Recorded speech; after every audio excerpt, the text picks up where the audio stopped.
You're listening to 102.9 WFPRLP, Franklin Public Radio.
Oh yeah, there you go. Sorry, I was on.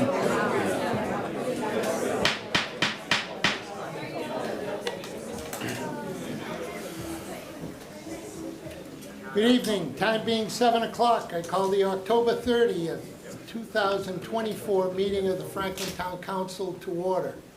Please pause for a moment of silence.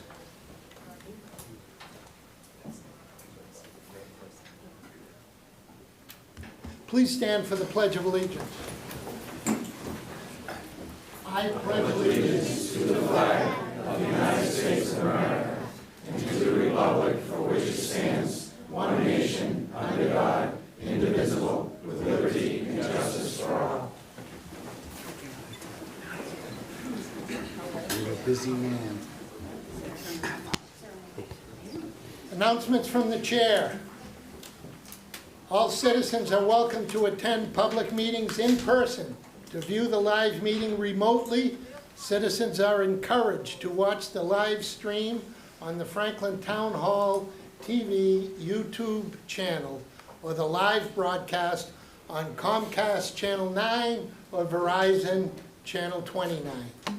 Meetings are also archived by Franklin TV on the Franklin Town Hall TV YouTube channel and shown on repeat on Comcast Channel 9 and Verizon Channel 29 for those who miss the live meetings.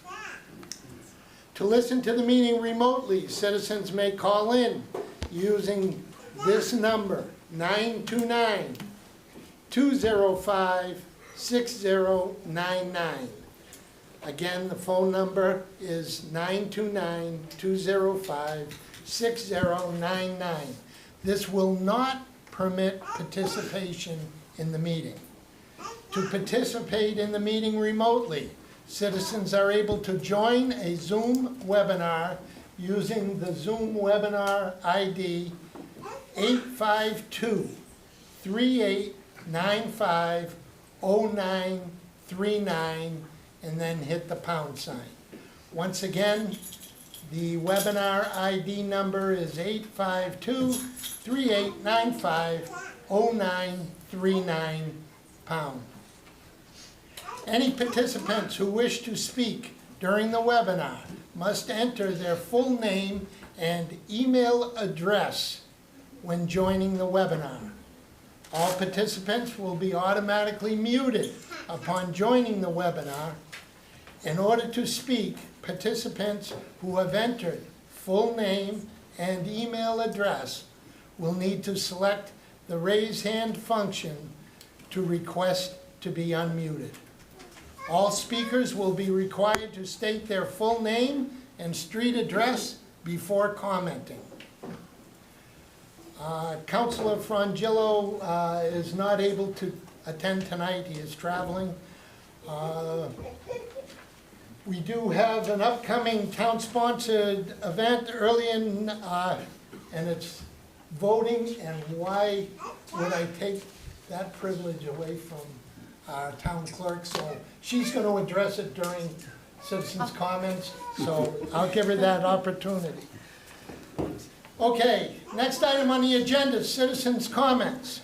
Citizens are welcome to express their views for up to 3 minutes on a matter that is not on the agenda. The council will not engage in a dialogue or comment on a matter raised during citizens' comments. The town council will give remarks appropriate consideration and may ask the town administrator to review the matter. Nothing herein shall prevent the town administrator from correcting a misstatement of fact. Is there anyone in council chambers that would like to speak on an item not on tonight's agenda? I think, Jane, you had your hand up first, so please come forward. Name and address, please. Jane Calloway, Trip, 607 Maple Street. Tonight I'm going to actually speak from my heart. There's nothing pre-written, and I'm going to follow up with last meeting. I'm really upset, and beyond upset, actually. Last meeting, we had a bunch of people speaking about a verbal assault that happened on a resident in this town. I had one counselor that found it amusing and then didn't even acknowledge it during closing council comments or have any acknowledgement to the attack at all. Another counselor, Councilor Frangillo, who is, from what I tell, is on the Freedom Team and a person that we are supposed to contact if we feel threatened, also did not even acknowledge the threat. We have a town administrator who is also part of the Freedom Team based on the list that's on the website. I understand it's not fully updated, but the response was, this didn't happen in Franklin. This is a police matter. That is false. 3 harassment charges before police can do anything. It was a Franklin Medway event. It was a town resident that verbally assaulted another resident. That person is still sitting as the chair of the Cultural Council. Violation of the Civil Discourse Pledge that the council put together, Resolution 20-14. Nothing done. I do believe Cormier Ledger is not being honest on the fact that he didn't hear it. And even though someone specifically said, well, we were having a conversation, he couldn't have heard it. If you didn't hear it happen, then how do you know it happened during your conversation? So the truth will come out. Everybody else, I do appreciate that everybody acknowledged the attack and gave their sorry. But the words fall a little short when 2 weeks later, this man is still sitting as the chair of the Cultural Council. The Civil Liberty Discourse Pledge that was presented this town by council has been violated on multiple occasions by different people. And I have yet to once at all see anything be done to stand up against it. So there's really no point in having it, and I really suggest that it gets deleted from the website because it's fluff. This is a sad time. This town has never been more divided, and I have never been so heartbroken as I am right now. This is not the town that I know and love and that I grew up in at all. We are a number sign to you. That is it. More taxes, pay this, pay that, we need this. The pie's not big enough. It's all about funding. It's all about money. What about the people? When do we actually matter? When do what we go through and live through every day actually matter? Do you have any idea what people do? They don't come up and speak because of being retaliated on. I'm a different animal. I'm gonna speak no matter what. And if it's my last breath, I will get up here and speak. I know my time is up. But we need to start doing something, and we need to start standing up. And I am begging this council to hold the Civil Discourse Pledge accountable and remove JR from the Cultural Council and stand up for what you actually brought to the table. Thank you, Jane. Please, come forward. Name and address, please. Full name. Full name.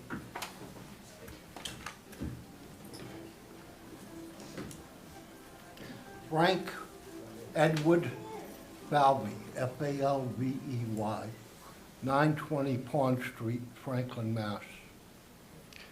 I believe that any ballot question that comes before the voters of Franklin should be fully explained like the state does. The state issues a pamphlet giving the full ballot question, giving the impact financially, and giving two sides of the ballot question. In February, you're going to vote apparently on a $7 million override question that has already been defeated by 236 votes. You have 3 months to put together and consider mailing out to every voter an explanation, including financial and including two different points of view. If this does not happen, you are not fulfilling a voter's expectation in education and information for them to be able to go to the polls and vote their financial or economic or personal interest. It is sad to say that older voters like myself that have lived in Franklin since 1964 are being overassessed. And that is one of the principal reasons that you're going to have strong opposition, because the town is overassessing property. There are many other reasons not to have this override passed. I don't know if you received this from Rebecca Roush. In listing her accomplishments, she has a picture of a school, and underneath it, I quote, "fully funded schools." That's our state senator saying that schools are fully funded. I again ask your consideration. If you do not put out a fair explanation of the ballot question, I think you're just doing what you did in the spring. You're doing everything you can to have that ballot question passed. You're doing everything within the law and within accepted guidelines to aim it purposely to pass. How many times, if the ballot question fails again, I see you and the school committee just pushing again for another vote. Frank, I ask it- finish your thought, please. Thank you. Thank you. Before I go to the next one, I do believe there was a misstatement of fact within what Frank brought forward, and I'll ask Jamie just to correct that. Through you, Mr. Chairman, so there was no discussion of a $7 million number. The number of what was discussed at the Budget Subcommittee last week was nowhere near that. The number, if there is an override, the number has been far from determined, and I just want to make sure everybody out there is clear that we are very far away from that kind of declaration. So I just wanted to make sure. I think what Frank was generally trying to get through, unfortunately, Frank, there's not a chance to rebut because this is citizens' comments, so it's just me answering. But obviously, there was a commitment to discuss an override in February, not with any number attached to it, but there was a commitment from the group to have that discussion in 4 months. Thank you. Thank you. What the number mentioned? It wasn't 7 million. It was, Yes, please.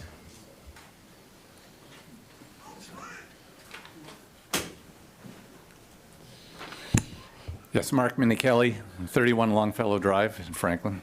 I'd like to reflect back upon the joint budget subcommittee meeting that took place on October 23rd that has just been referenced. During that meeting, the town administrator and our superintendent and others presented what our future outlook looks like for the town of Franklin. A number of about 3.7 million, I think, was generally agreed upon as what it would take just to maintain the current levels that we are operating under right now.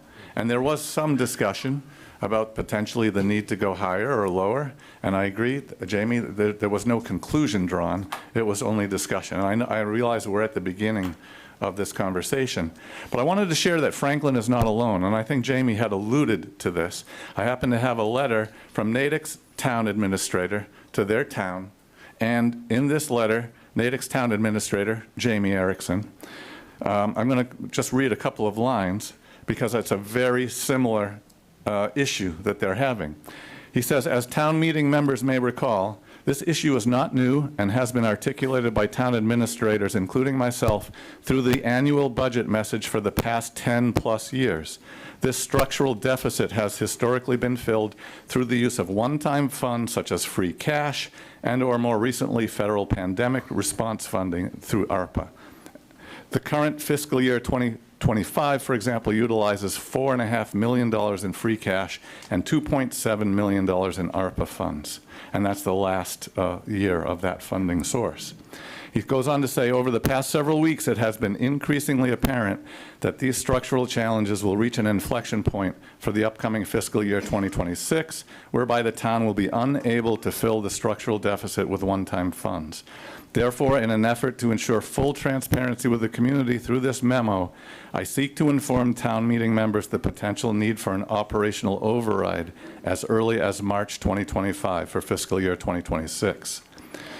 And he goes on to say one or two more sentences. While the details are still being worked on, town and school administrators continue to analyze our finances in order to present the scale of a probable override, which is projected to be in the $7 to $8 million range based on current estimates of revenues and expenses. Franklin is not Natick, but I wanted to share this because I believe the reliance on a 2.5% property tax increase is not a long-term sustainable solution for communities in the state of Massachusetts, Commonwealth of Massachusetts. I urge the town council to take an active role in the coming weeks and months with the Franklin community on this truly critical topic to our town. Thank you. Thank you, Mark.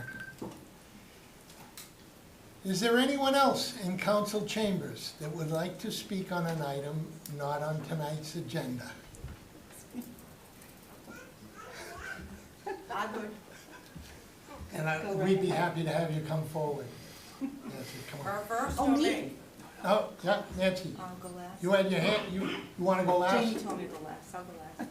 Okay. Aw. All right, Maureen. Maureen, come on in. Just name and address, please. Maureen Sullivan, 871 King Street. Can I just put this down? Sure. My driveway is caving in and our city is crumbling, sir. Mr. Chairman, on October 21st, Doug Hartnett, president of High Point Engineering for 100-200 Financial Drive, appeared before the planning board. This item on the agenda was for a 2-year extension on a permit granted by the planning board in November 2003 to demolish the Digital Office Park building constructed on the Sullivan Dairy Farm in 1981. Time does not allow for the details, but please be mindful that I came before this council, asked you to consider my views as the vote was rushed to be voted on so that the 2 voting members could help along this poorly thought plan just less than 24 hours before retirement from the planning board. I encourage everyone to view all of our meetings, particularly Monday Planning Board, October 21st. Mr. Hartnett stated he was there for his former clients, Berkeley Partners. I'm confused with that. Years ago, 2021 in fact, Mike, our town's road engineer, walked with me from my property located at 553 Washington Street to my residence at 871 King Street to look at curbs lifted, sidewalks cracked, mailboxes uplifting, buckled retaining walls, all along the section poorly constructed during the Remington Jefferson project decades ago. This past spring, Mike was kind enough to stop and take another look at the damage that has worsened in the 3.5 years of heavy trucks. Back to the planning board, as they say, inviting also to listen along is the last master plan committee through you, Mr. Chairman. Same meeting, October 21st, on the agenda, Spring Street, Lewis Street Realty, LCC. Apparently, the property owners of parcels located beyond the finished portion of Spring Street, a Franklin-owned public roadway, took it upon themselves to cut, clear, remove trees, and also install a crushed stone-type surface. Franklin's tree warden opened a hearing quickly and closed it without giving public chance to contribute input. I have some input after watching the Master Plan Committee on Wednesday. Clerk Jones asked members to not specifically mention any properties involved. Councilor Frangillo spoke on and on about the rail trail we can't hear enough about and how he hopes to master plan a way to connect the trail trunk on Grove Street with a walk path by Benjamin Franklin Classical Public School located off Grove Street at 500 Financial Parkway. Maureen, please finish your Maybe thought. exit the trucks on Grove and rezone an undisclosed land on Washington Street beyond Financial Drive and their only and official entrance. Just a minute, sir, I No. deserve this. I'm sorry. By our town, excuse me, by our town bylaws, you have 3 minutes. I gave you an extension By of your the 3 town minutes. bylaws, there are no trucks to be coming out of Grove Street onto Washington. Town bylaws and Thank you, state Maureen. rules should know that you forbid, children are forbidden to walk to school. Okay, is there anyone else in council chambers that would like to speak on an item not on tonight's agenda? Please, You Nancy. used to let me go first. I did. Save the best for last. Exactly, right, yeah. Okay. Good evening, Mr. Chairman and council members, residents of Franklin. Nancy Dinello, your town clerk. 6 days. 6 days away from the election, but who's counting? Me. And, so we started on October 21st with in-person early voting. So we're about a week and a half into early voting, and it has been awesome. Almost every voter that has come through the town hall has commented how much nicer it is to early vote here rather than the high school.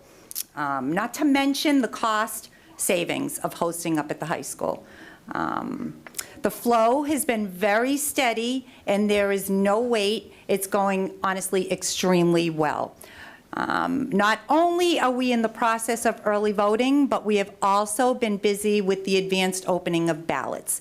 And those ballots will be deposited into the tabulators this Saturday, November 2nd. It'll be done up at the high school, starting at 9 a.m. We're hoping to finish on Saturday, but if not, we will be back on Sunday to complete the process. And as I stated with the last meeting, the numbers will not be tabulated until election night. And as always, observers are always welcome. So please come and watch. And if you're bored, we'll put you to work. If you'd like to check the status of your ballot, you can always log into the Secretary of the Commonwealth's website and navigate to track my ballot. So if you come in and vote in person, we will enter your ballot into the state system. Within a half hour, you'll be able to track that ballot. And if you have any questions, please reach out to us at 508-520-4900. And Election Day, Tuesday, November 5th, from 6 a.m. to 8 p.m. We will be disclosing the unofficial results at the close of election. What that will entail is everybody that voted early, in person, and everybody that walked into the high school to cast their vote on November 5th. And as always, I want to thank Jim and Carol Dacey so graciously offering to run the precinct totals for us on election night, and also the staff, my employees, the staff were working endless hours, and honestly, they have been here day and night, and I know some of you are looking for numbers. Total population, 33,735. Total registered voters, 25,667. We've mailed out a total of 11,036 ballots. As of today, we've had 2,815 people walk through the town hall to cast their ballot in person. Vote by mail returns of 6232. That's 6,232 ballots. So we're at a total of, Steve, 56%. So that's pretty good. Yeah. Right? It's impressive. Right? So I want to thank you all, and again, thank you for your time. I just can't wait until this is over to stop hearing the jokes about Nancy's car being here Saturday and Sunday at 6:30 a.m. Mr. Mercer? I think you leave it here the night before, That- just yeah, so right, I can right, right. text you and tell you it's there. Thank you, and again, please, if anybody has any questions, reach out to us and we will gladly help you out. Thank you. Thank you, Nancy. Okay, is there anyone else in council chambers? Yes, Please. Mr. Chairman. Thank you. Joel DeRico here, 72 Deerview Way. I'm here to speak on one of the ballot questions, namely the MCAS question. As a councilman, I was always in support of our schools and our teachers and our children, in every sense of the word, for the 10 years I was there. And then after I finished, was on the Keller-Sullivan Building Committee for another 6 years. And then, as the chairman recalls, when the high school vote came, I wrote a letter to the editor in favor of the new high school. Well, everything I'm going to say to you tonight about the MCAS is fact. It's not fiction. There are 47 states in America that have a test that is given, and some of them more than one, to their seniors that is a prerequisite for high school graduation. 47 states have that. We have 351 cities and towns here in America, in the state of Massachusetts, and only 700 students failed the MCAS. And I would imagine a high percentage, perhaps more than half, are special needs students or whatever the case may be. So we're in the high 96, 97 percentile for students that pass the MCAS. And it came out years ago, when my two sons were in the system, to raise a bar for high-quality students. And I watched Frank Falvey's interview this week with the teachers union representative from Franklin, and I hear the word stress all the time. She must have used the word 6 times about stress. But yet we have a high percentage of students that passed the exam. And then there was complaints that they spend so much time on a multiple choice teaching the students how to take a multiple choice test. I recall from my school days, and I was no academic giant, that you answer the questions that you know the answer to first, and then you go back and do the harder ones. So, with so many positives of this exam and so many people, students, passing the exam, the teachers' union says, we don't need it. I think we need it. I think we need a high bar for our students. America is like in the 23rd percentile internationally in terms of academics. And there's a company called China that's #1. We need to have a high bar. I can only say that I'm going to vote to keep the MCAS. And the sense that I take from the teachers' union is that they want to kind of go easy and not have to work too hard to get the students to get a passing grade. I wonder about that. I just wonder about that. I'm in favor of teachers, very much so. But teachers' unions, I can't say that I am. Thank you very much, Mr. Chairman. Thank you, Joel. Is there anyone else in council chambers that would like to speak on an item not on tonight's agenda? Is there anyone out there in Zoom land that would like to speak on an item not on tonight's agenda? We have one, right? Roberta Tran, we just put her, yep, there she is. Roberta, can you hear us? Roberta, if you unmute, there you go. I gotcha. I just did it. Thank you, Mr. Chairman. Good evening, Town Council members and all who are present. Tonight, I am speaking from my heart of my feelings about what is going on in our town. As you all know, I've lived here for all of my life with strong family roots. We have so much good in this town that goes on. Our departments, the people who work tirelessly, like yourselves, to help us to be good citizens. And yet, right now, we seem to have this divide that is literally destroying us. I don't know the solution, but I would like to offer up a way forward that we can try to hear each other and to be respectful and kind to one another so that we can get this train back on the track. Again, I don't have the solutions, but I'm hurting like many other town people here who see the things that are going on, and I respectfully request that as a town council, you give great consideration as to how we might begin to heal. Thank you very much. Thank you, Roberta. Is there anyone else out in Zoom land? I don't see anybody. Do you, Jamie? Nope. Okay, moving on. The next item on the agenda is approval of minutes. I'd entertain a motion to approve the minutes from October 16th, 2024. So moved. Second. Motion is second. Discussion, additions, deletions. Seeing none, the vote will come on the motion. All those in favor signify by saying aye. Aye. Opposed? Motion carries. Okay, next item on the agenda is proclamations, recognitions, and swearing in. And I think I'll ask the fire chief, Chief McLaughlin, to come forward. But before you start, I'd just like to take a second to thank you and the Franklin Fire Department, and I'll do the same for the police when the chief comes up, for a great job in saving a Franklin landmark and the St. Mary's Fire. It's all them right there, Chairman. Well done.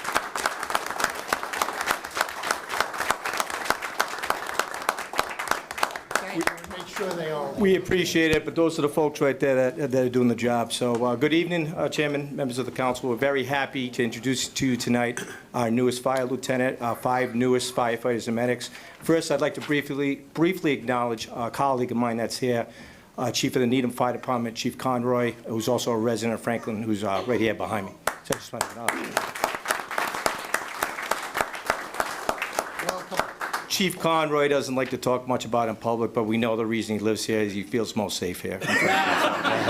So we appreciate that. So, Mr. Chairman, tonight's a bit of a historic night for the Franklin Fire Department in two fronts. First and foremost, tonight for the first time, we have 60 full-time career firefighters for the Franklin Fire Department. 2 of these new firefighters are replacing retirements we had at the end of last summer. 3 of those new firefighters tonight are additions to the department that this council approved for this fiscal year. And I am going to take the opportunity to thank this council, to thank the FinCom committee, to thank the TA and his staff for allowing our department to grow with the growing needs of the community. And we maintain our pledge in the future to maintain that fiscal responsibility within the department to keep up with the growing needs of the community. So we are very grateful and we thank you for that. And also, with the retirement of one of our veterans, 30-year veteran this past summer, who is an EMT, we now can say for the very first time that all 60 frontline firefighters in the town of Franklin are licensed paramedics. So when you're calling the Franklin Fire Department, whether it's an ambulance that comes, whether it's an engine that comes, whether it's a ladder company that comes, whether it's a battalion chief that comes, you are getting a paramedic, a licensed paramedic, no matter what vehicle they're on. We are very proud of that service. It's a service that, quite frankly, this community deserves, and we've really reached a milestone tonight by having the ability to say that now across the board. So again, we thank you for your support. So with that, I'm going to ask Deputy Klitsch to come up here, Nancy, and the 5 new recruits to step forward, please.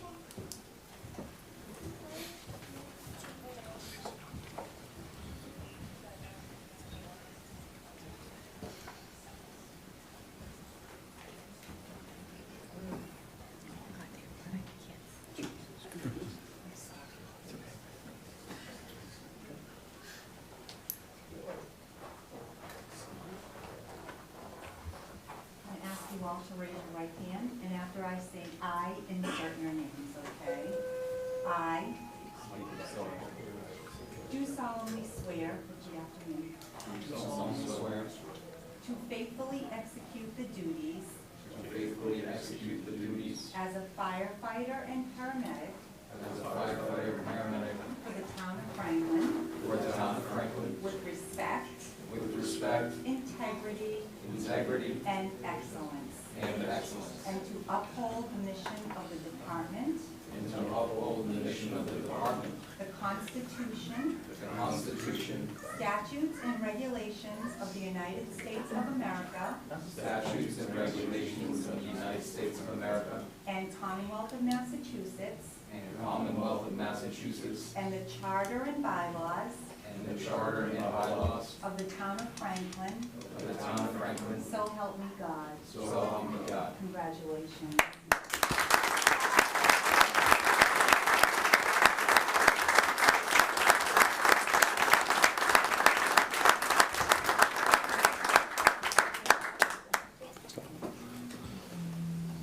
Hi, good evening. We're going to go on from right to left right now for the crew that we have up here.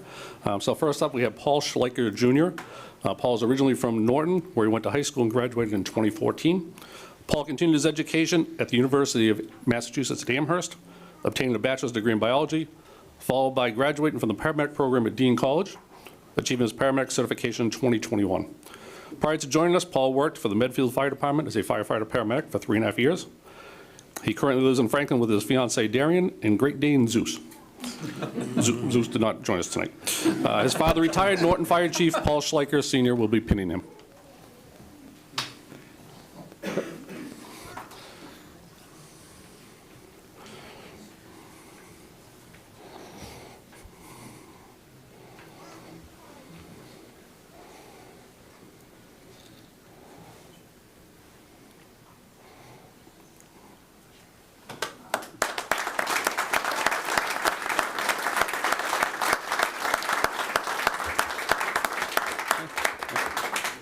Next up, we have Michael Dummican.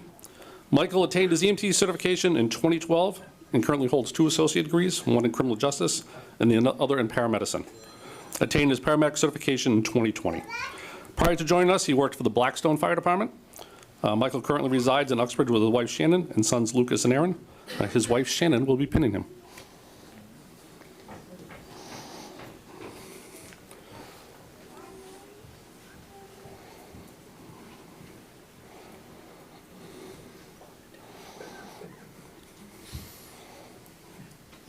The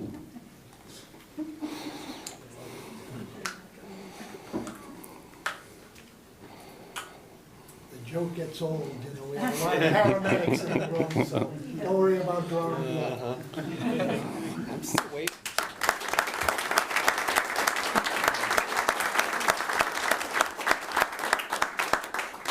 Corey? Hi. Next, we have Corey Rafter. Corey was born in New York, but was raised in Franklin, attending school and living here for over 25 years. Corey, after graduating high school, attained his bachelor's degree in marketing from UMass Dartmouth. And prior to joining us, Corey worked for the Coastal EMS as a paramedic in Worcester and in Newton, and then as a firefighter paramedic for the Bellingham Fire Department. He is being pinned this evening by his father, Edward.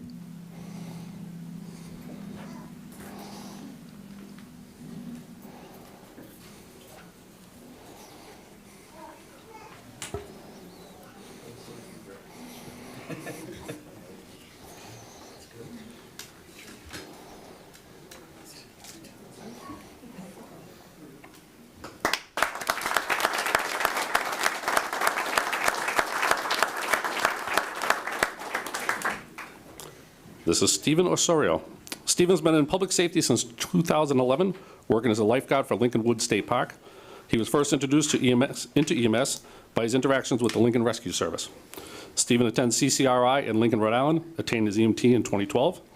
And in 2015, Stephen joined the Rhode Island National Guard and served as a field artillery crew member and combat medic. In 2017, Stephen began working as an EMT for private ambulances throughout Rhode Island, Massachusetts, Maine, and New Hampshire. Stephen was first introduced to the fire service in 2020, serving the town of Berwick, Maine. And during this time, Stephen attained his associate's degree in paramedicine from the New England Institute of Technology, and then served in the communities of the seacoast of New Hampshire and in southern Maine. Stephen moved home to Rhode Island, coming full circle by joining the rescue service that he had interacted with so many years before. Stephen currently resides in Pawtucket, Rhode Island. His wife, Catalina Lopez, will be pinning Stephen's badge.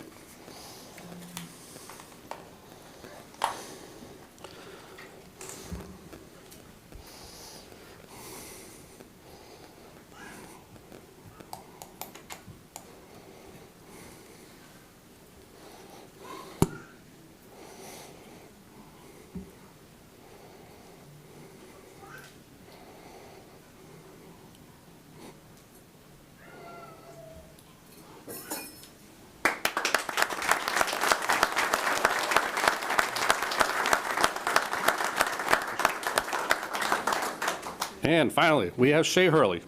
Shay was born and raised in Franklin, where he graduated from Franklin High School in 2020. He attained his EMT certification at 20 years old, working at Cataldo Ambulance Service for 1 year, and then Brewster Ambulance Service for 2 years. He graduated from the paramedic program at Dean College in February 2024. He currently resides in Franklin and is joined this evening by his parents, Mark and Kerry, as well as his sisters, Molly and Kylie. He's being pinned by his father, Mark Hurley, a current Needham firefighter.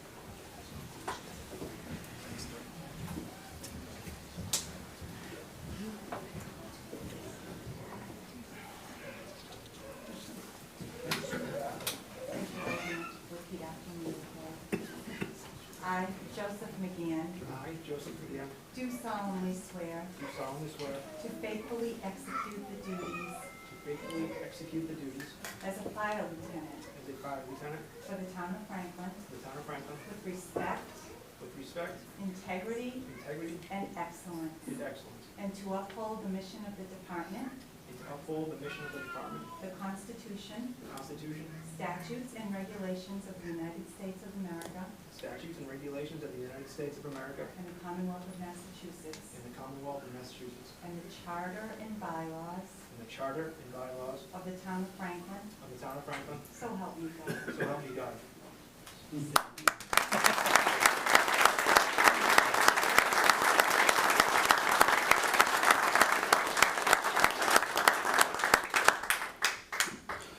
Lieutenant Joseph McGann was born and raised in Franklin and has been a member of the Franklin Fire Department for over 12 years. He attended North Carolina State University and is now finishing up his bachelor's degree in emergency medical services at Columbia Southern University. Joseph currently resides in Norfolk with his wife Melinda and 2 children, Logan and Mia, who will all be pinning him this evening.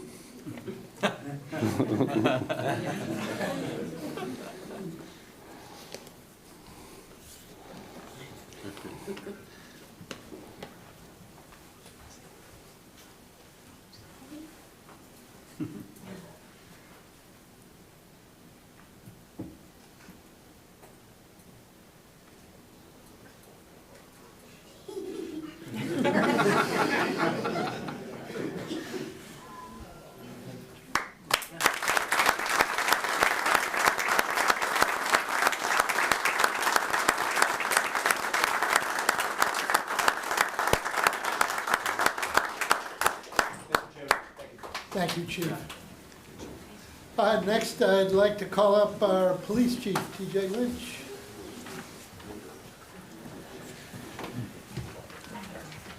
And again, before you start, Chief, I'd like to thank you and your department for your quick responses to St. Mary's in light of that.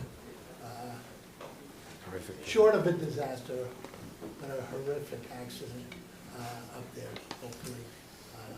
We'll find We're working on it. I know you are. But thank you. And Thank you, yeah, Chief, no, and the thank officers you do a to great job. Departments and the firemen. Thank you. Mr. Chairman, members of the council, with the retirement of longtime serving 32 years Lieutenant John Ryan, we have some promotions that we had to fill. So we're very excited. It's been a bit since we've been able to do something like this. So without further ado, I'm going to ask Cody Landry to come on up.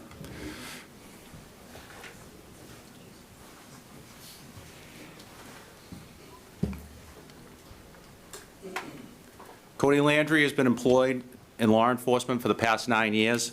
He started his career with the Millville Police Department in July of 2015 as a patrol officer. He joined the Franklin Police Department when he was hired as a patrol officer in February of 2019. When Cody joined the agency, it was immediately apparent he was a self-starter and needed little supervision. As a member of the patrol division, he excelled at community policing and provided an example to others when it came to completing preliminary investigations. Cody was the obvious choice when it came to select a patrol officer to fill an open detective's position in July of 2022. He regularly participates in all the community-related events the department offers throughout the year. Sergeant Landry has a bachelor's in criminal justice from Westfield State University. He'll be assigned to the operations division as a shift supervisor, and I take tremendous pleasure in presenting to you our newest sergeant, Cody Landry.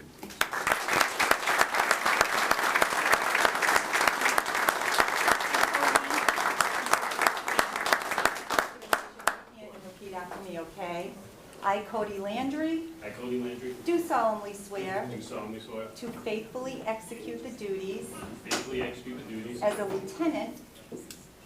Sergeant, I'm sorry. Let's start over. Let's scratch that. Test. Sorry, Mike. Sorry, Mike. Take it, brother. Ready? All right. I, Cody Landry, I, Cody Landry, do solemnly swear do solemnly swear to faithfully execute the duties to faithfully execute the duties as a police sergeant as a police sergeant for the town of Franklin for the town of Franklin with respect, integrity, and excellence, and to uphold the mission and to uphold the mission of the department, the Constitution of the United States of America, the Constitution of the United States of America, the state of the Massachusetts, state of Massachusetts, and the laws and ordinances and the laws and ordinances of the town of Franklin. of the town of Franklin. So help me God. So help me God. Congratulations.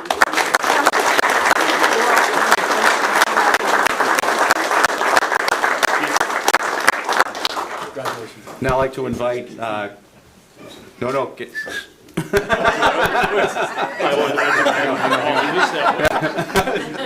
I'd like to invite Cody's wife, Brittany, to come up and pin him. That's all right. I'm not reaching. I don't like crowds.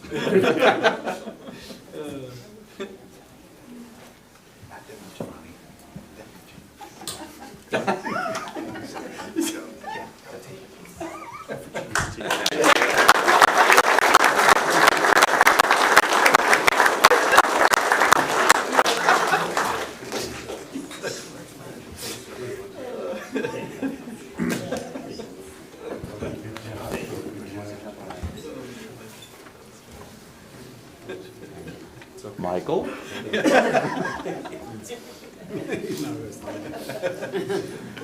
Reel it in. Come on closer. Michael Kalecki has been employed in law enforcement for 10 years. He started his career as a part-time dispatcher for the Douglas Police Department in 2014. He joined the Franklin Police Department when he was hired as a patrol officer in May of 2015. And prior to his law enforcement career, Kalecki served with the United States Air Force from February 2010 through February 2014. He was made a detective and transferred to the Specialized Service Division in March of 2019, where he served as a narcotics detective. He was promoted to sergeant in December of 2021, assigned as a shift supervisor in the Operations Division. Lieutenant Kalecki has a bachelor's degree in criminal justice from the University of South Carolina and a master's in organizational leadership from Nichols College. I take great pleasure in presenting to you the leader of our Operations Division and member of the command staff, Lieutenant Michael Kalecki.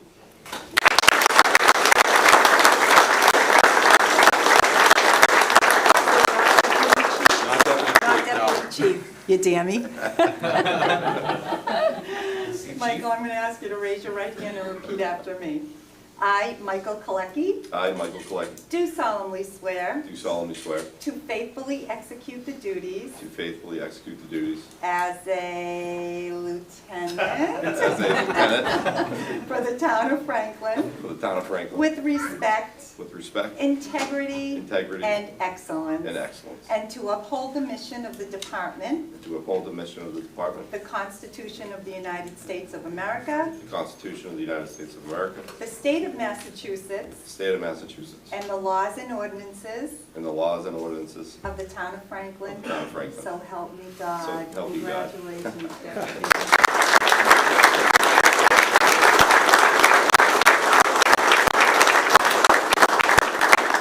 One other thing, they kill me if I didn't say it. Happy birthday, Michael. I'd now like to invite the affectionately named Meatballs to come on up and pin him. His daughters Mila, Natalie, and his son Dominic. Dominic, this is your cue, bud. Come on now.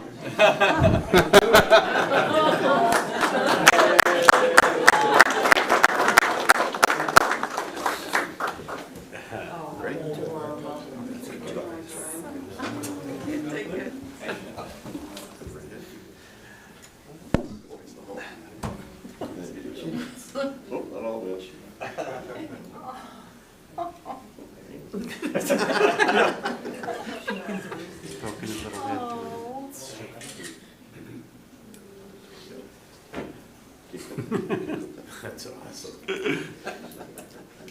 you go. Nice job.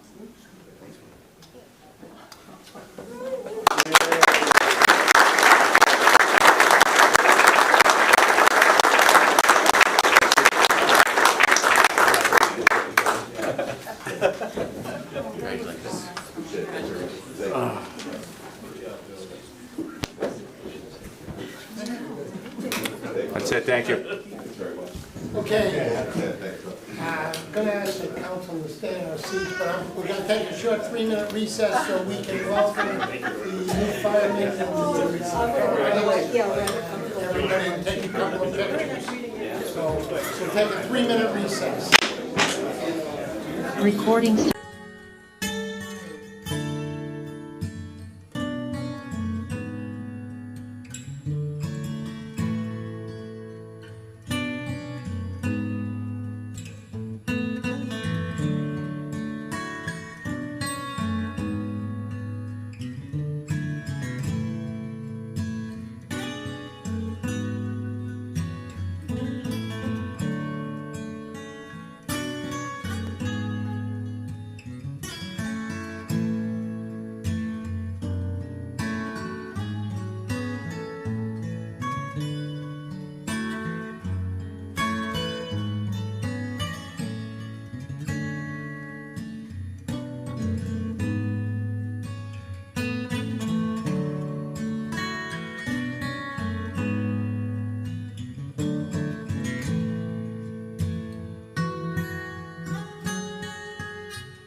This is WFPRLP, Franklin, on 102.9 FM.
The shanty.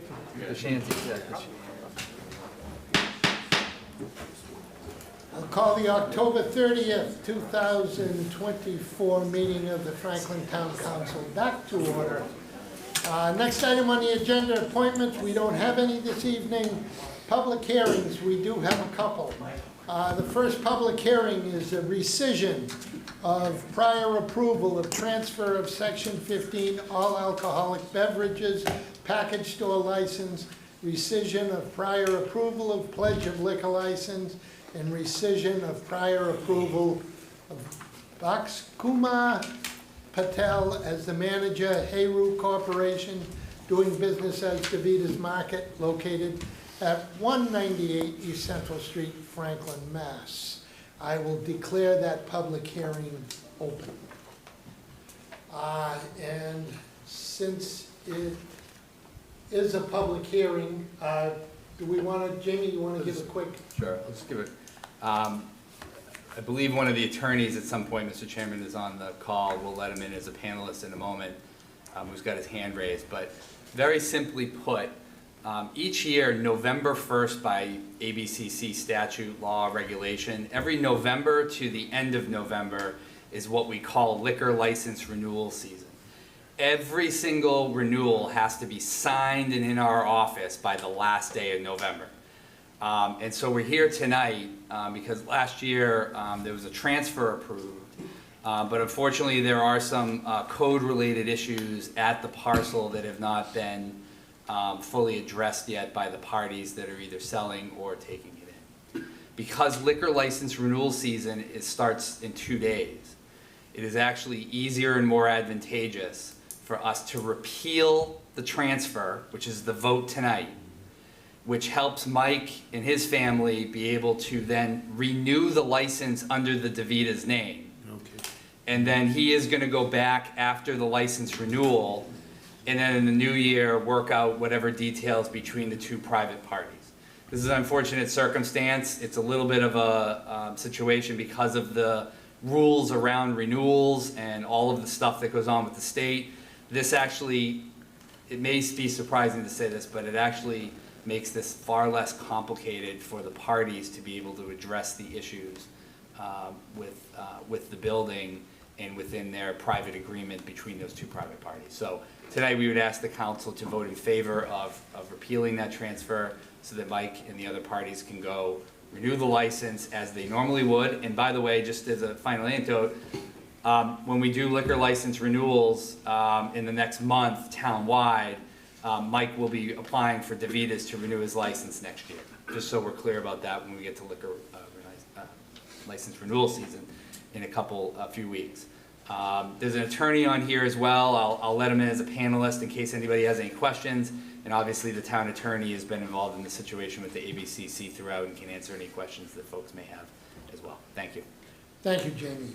Okay, since this is a public hearing, I'm going to go to the public first. Is there anyone in council chambers that has a question or a statement regarding this rescission?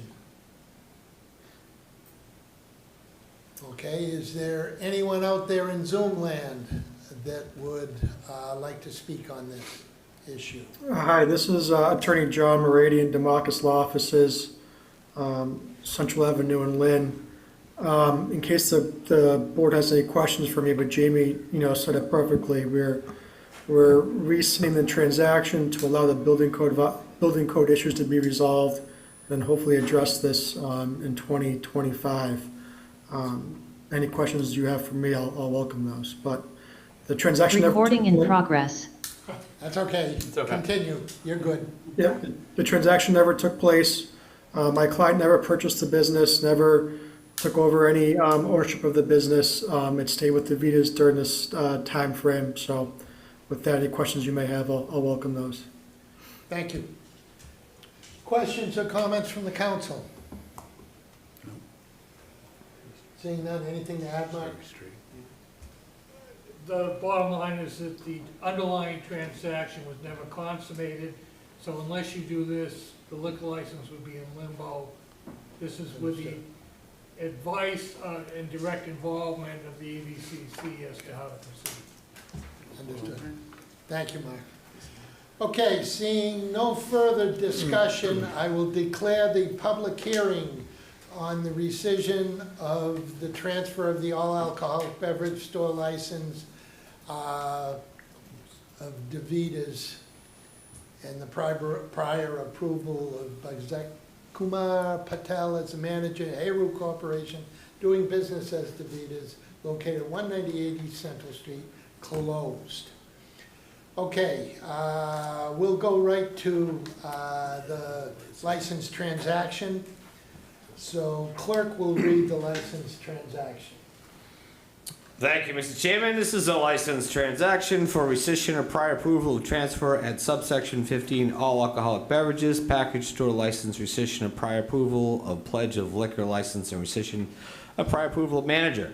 Kumar Patel, Heru Corporation, doing business as DeVita's Market, located at 198 East Central Street in Franklin, Massachusetts, 02038. Heru Corporation, DBA DeVita's Market, and DeVita's Incorporated, DBA DeVita's Market, are jointly seeking rescission of prior approval by the Town Council of the Town of Franklin for transfer of existing subsection 15 all alcoholic beverages package store license presently held by DeVita's Incorporated, DBA DeVita's Market, to Heru Corporation, DBA DeVita's Market, to be exercised at the same location, and rescission of prior approval of the pledge of liquor license and rescission of prior approval of proposed manager Kumar Patel, thereby putting existing license back in the name of DeVita's Incorporated, DBA DeVita's Market, with the original manager, Michael Donovan. Mr. Chairman, this is a motion to approve the joint request by Heru Corporation, DBA DeVita's Market, and DeVita's Incorporated, DBA DeVita's Market, for rescission of prior approval by the Town Council of the Town of Franklin for a transfer of an existing subsection 15 all alcoholic beverages package store license presently held by DeVita's Incorporated, DBA DeVita's Market by Heru Corporation, and DBA DeVita's Market, to be exercised at the same location, and rescission of prior approval by the pledge of liquor license, and rescission of prior approval of proposed manager Kumar Patel, thereby putting existing license back in the name of DeVita's Market Incorporated, DBA DeVita's Market, with the original manager, Michael Donovan. Second. Motion and a second. Discussion. Seeing none, the vote will come on the motion. All those in favor signify by saying aye. Aye. Opposed? Motion carries. Thank you. You're welcome. Thanks, Mike. Okay, next item on the agenda is second public hearing, and it's on the order of layout, acceptance and taking of Bogan's Way and drainage lot parcel A. What? There's another liquor line. I'm sorry. No, it's not a public hearing. There's no public hearing on that. That's correct. Again, order of layout, acceptance and taking of Bogan's Way and drainage lot parcel A and easement. I would declare that public hearing open. Jamie? Yeah, so through Mr. Chairman, this is part of our street acceptance program, Bogan's Way. I don't know if anybody here lives somewhat near it. No. Mr. Chairman, Bogan's Way, for those of you who don't know, is off Washington Street near the town line. It's past Mercer Lane, well past Mercer Lane, but it's pretty close to the Rentham line. It's a 4-lot cul-de-sac. The planning board did accept and recommend the street acceptance of this. While it's a very short road, it will add to our Chapter 90 reimbursement for a little bit, but we can't do any road work on it until it's accepted. Town engineers here, town attorney, as part of our program, work on these streets one by one. And this is the next one up to chip away at the accepting all the public streets in town. So Mike's here tonight, the engineer, if anybody has any questions, but everything should be pretty well explained in the packet. Thank you. Thank you, Jamie. Again, since this is a public hearing, I'll go to the public first. Is there anyone in council chambers that would like to speak on this public hearing of Bogan's Way? Okay, is there anyone out there in Zoom land that would like to speak on the public hearing on Bogan's Way?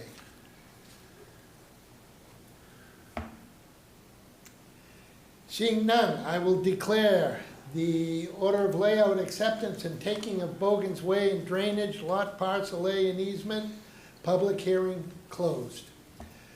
We will move to legislation for action, and it's resolution 24, I'm sorry. That's correct. Yeah, 24-62, order of layout, acceptance, and taking of Bogan's Way and drainage, lot parcel A and easement. Clerk will read the resolution.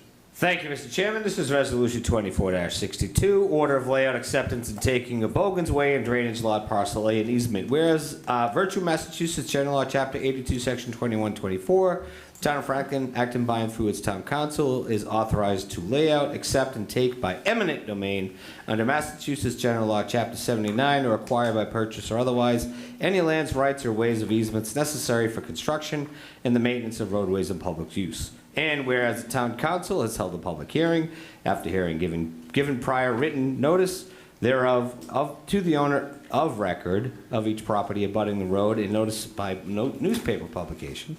And whereas laying out, acceptance, and taking by eminent domain of the fee in Bogan's Way and Parcel A, related drainage lot, as well as a 20-foot by 20-foot drainage easement and 20-foot wide grading and site distance easement, both on Lot 1, all is hereinafter described for roadway purposes, is recommended by the Planning Board, the Town Administrator, and the Director of Franklin Department of Public Works.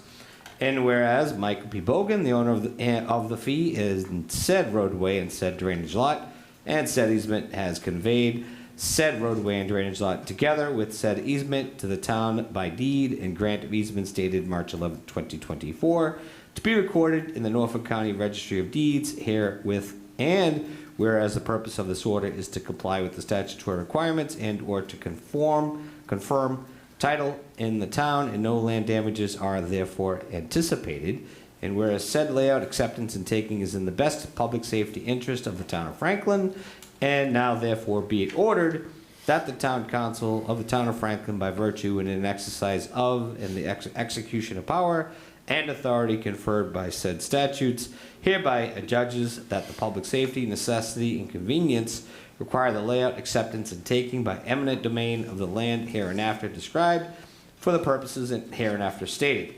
And 2, the Town of Franklin, acting by and through the Town Council, by virtue and in exercise of the power and authority of conferred by said statutes and in accordance with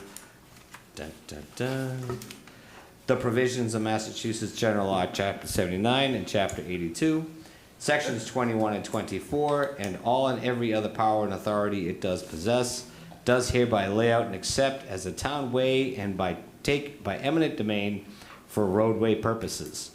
The following land shown in definitive subdivision plan approved under the subdivision control law by Franklin Planning Board and recorded in the Norfolk County Registry of Deeds in Plan Book 638, page 98. The subdivision plan, and also shown as a street acceptance plan entitled Bogan's Way Street Acceptance Plan, Franklin, Massachusetts, prepared by Gregier and Hanlon Incorporated at 55 West Central Street, Franklin, Massachusetts, 02038, dated October 30th, 2023. The street acceptance plan be recorded herewith fee interest in roadway Bogan's Way for its entire length, and fee interest in related land. Also, the fee interest in related land shown on above described plans. Lot shown as parcel A on subdivision plan and street acceptance plan containing 1.494 acres, more or less according to said plan. Easements also a 20-foot by 20-foot drain easement and a 20-foot wide grading and sightline maintenance easement. There's a casement. Both shown in Lot 1 of above described plans. The town treasurer and the town comptroller are directed, and the town administrator is directed and authorized to do all things and to execute all documents necessary for the prompt payment of the amount of damages awarded to this order of taking, so that the same shall be payable within 60 days after the right of damages becomes vested in the person from whom the property was taken. The town administrator is further described to direct the town attorney for and on behalf of the town council to give notice of this taking and pertinent information to every person entitled thereto in accordance with the provisions of Massachusetts General Law, Chapter 79, Sections 7B, 7C, 7F, 7G, 8A, and 8B, The order of layout and acceptance and taking confirms town acceptance of above referenced Michael P. Bogan, deed and grant of easement dated March 11, 2024. It makes clear that the town of Franklin's title is to be the above described parcels of land which said deed and grant of easements conveyed to the town of Franklin. This resolution should become effective according to the provisions of the town of Franklin Home Rule Charter. Move resolution 24-62. Second. Motion and a second. Discussion on the motion.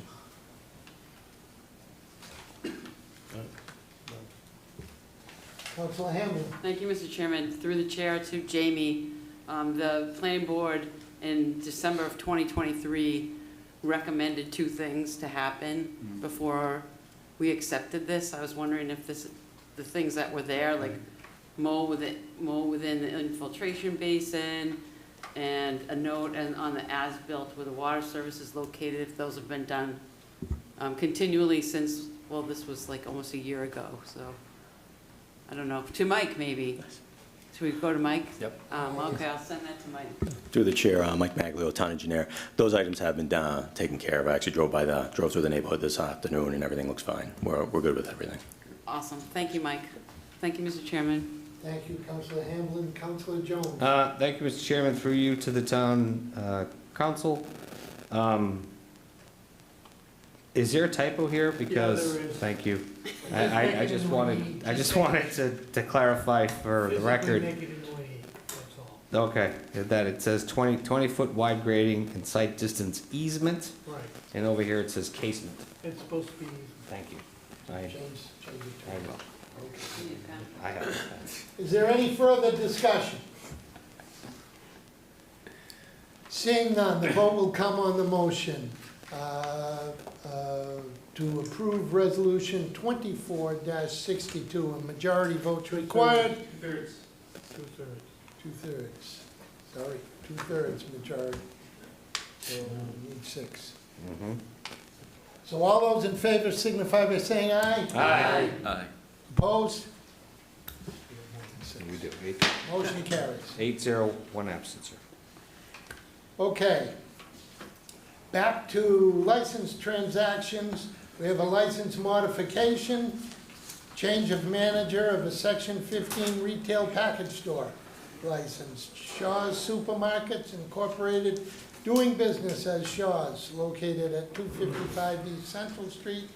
Franklin Clerk will read the license modification. Thank you, Mr. Chairman. This is a license transaction for change of manager at Shaw's Supermarket Incorporated, DBA Shaw's, located at 255 East Central Street, Franklin, Mass. 02038. Shaw's Markets Incorporated, DBA Shaw's, located at 255 East Central Street, Franklin, Mass. 02038, is seeking approval for a change of manager on their subsection 15 wine and malt retail package store license.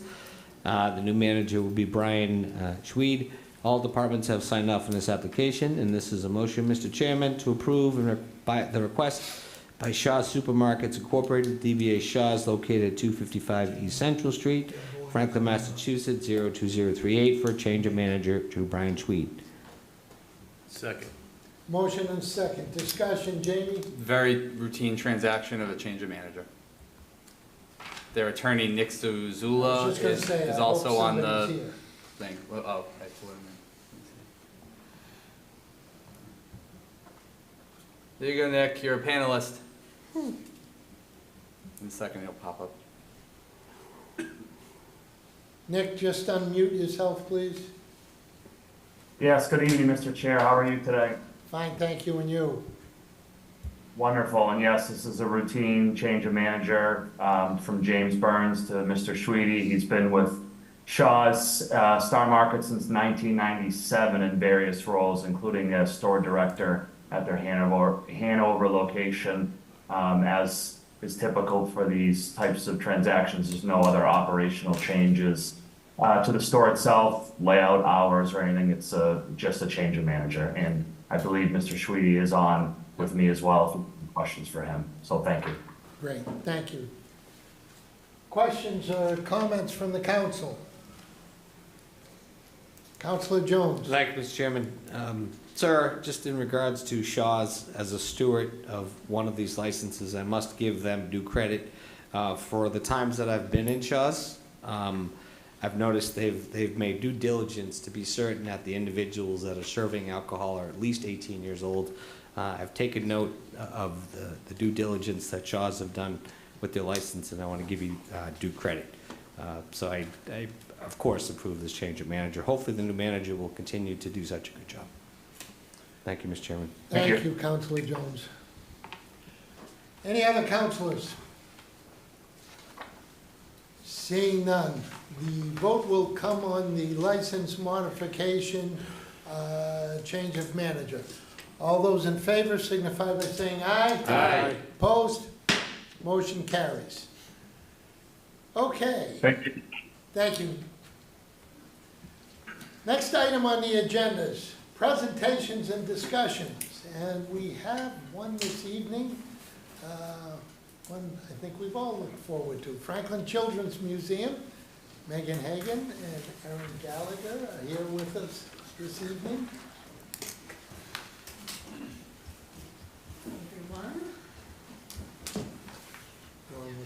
More than that. Yeah, they've got their whole team with them. We brought the whole team. You know, we thought the crowd was here for us, but Well, that's what we thought too. So. We were hoping. They were waiting for the dinosaurs. That's what they were waiting for.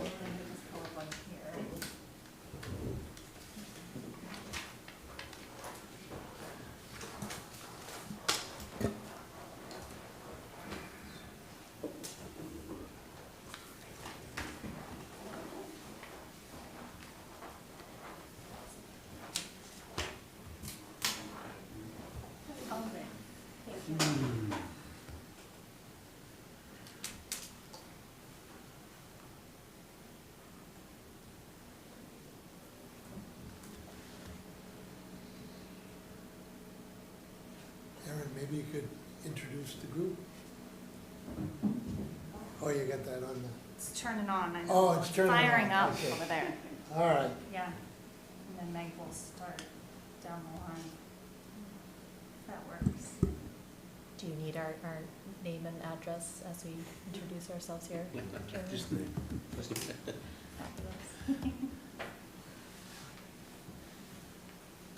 There it is.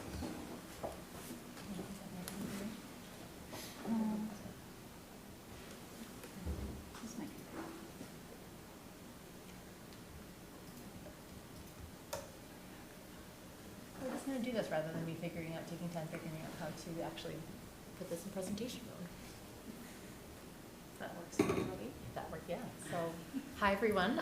For those of you who don't know me, I am Meg Hagan, and I have with me my co-founder of Children's Museum of Franklin, Aaron Gallagher. Hi.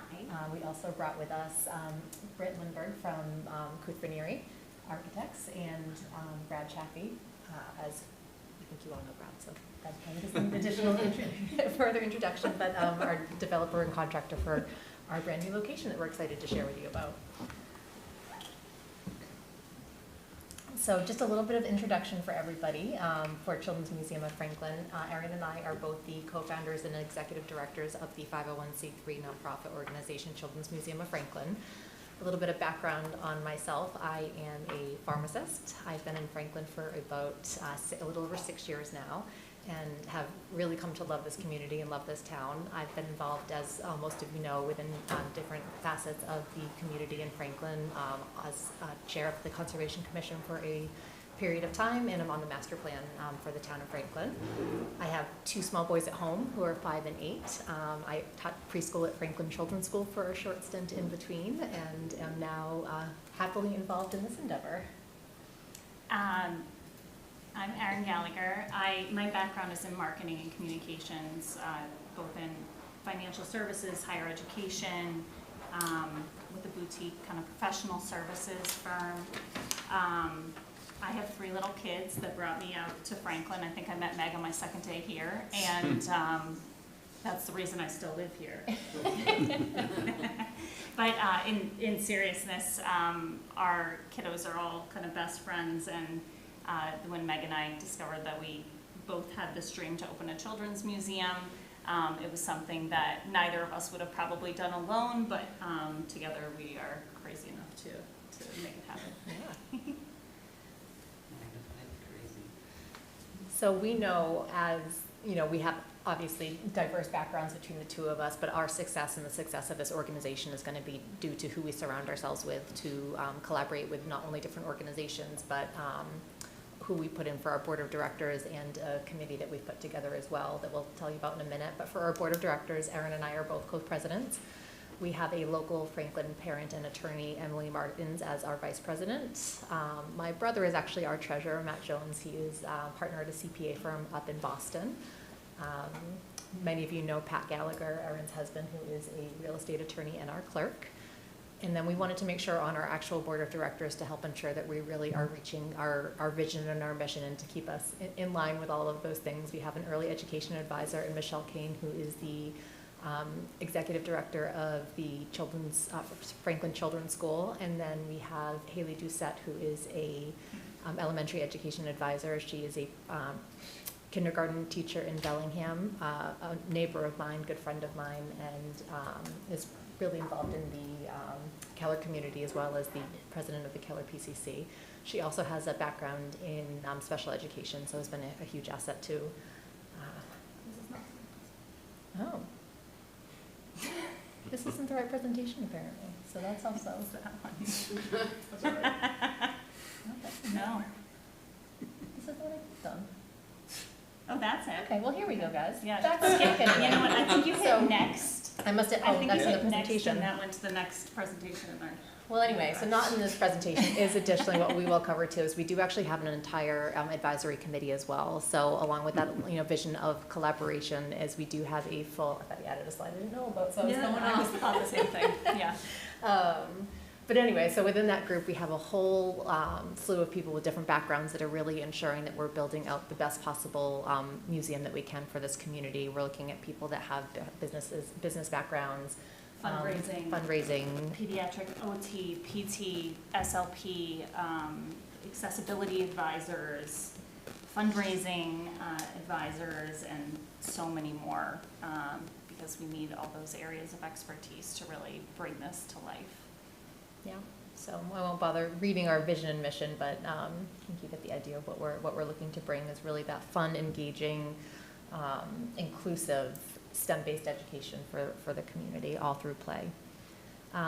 So, you know, as we wrote our business plan and put together this mission and vision, we sort of sat down and said, what are some core concepts that are really going to help drive what we do and what we're putting in this museum and what we're building together? And so there's a lot of research through Harvard and many other organizations about learning through play. So we went through a lot of this research to make sure, you know, to ensure not only the relevance of what we were doing, but making sure we were staying focused on learning through play as being an essential part of healthy brain development in young children. And then this is something that I'm really excited about with my pharmacy background, but really bringing STEM-based education to students. We certainly are including, you know, different facets of arts within the museum as well. But our focus on STEM-based education through play, really, you'll see throughout everything that we're putting together for the museum. So as we started having our first meetings, you know, with other folks running children's museums around the state and in other states as well, something that we kept hearing was that the audience visiting a children's museum drives up to an hour each way on any given day. So in our, sorry, go to the next slide. Yeah. That's a ton of kids. We did our you know, research about how many kids live within an hour's radius of Franklin, and taking out major cities like Providence, Boston, places that have their own children's museum right there. These are the kind of numbers that we're talking about. So in our mobile museums. Yeah, so this is where we started, is, you know, we wanted to have not only a bit of proof of concept, but as you may have heard about Erin and I, we are wildly impatient. So we really want to be bringing this to the community as fast as we can. So we said, let's do this mobile museum.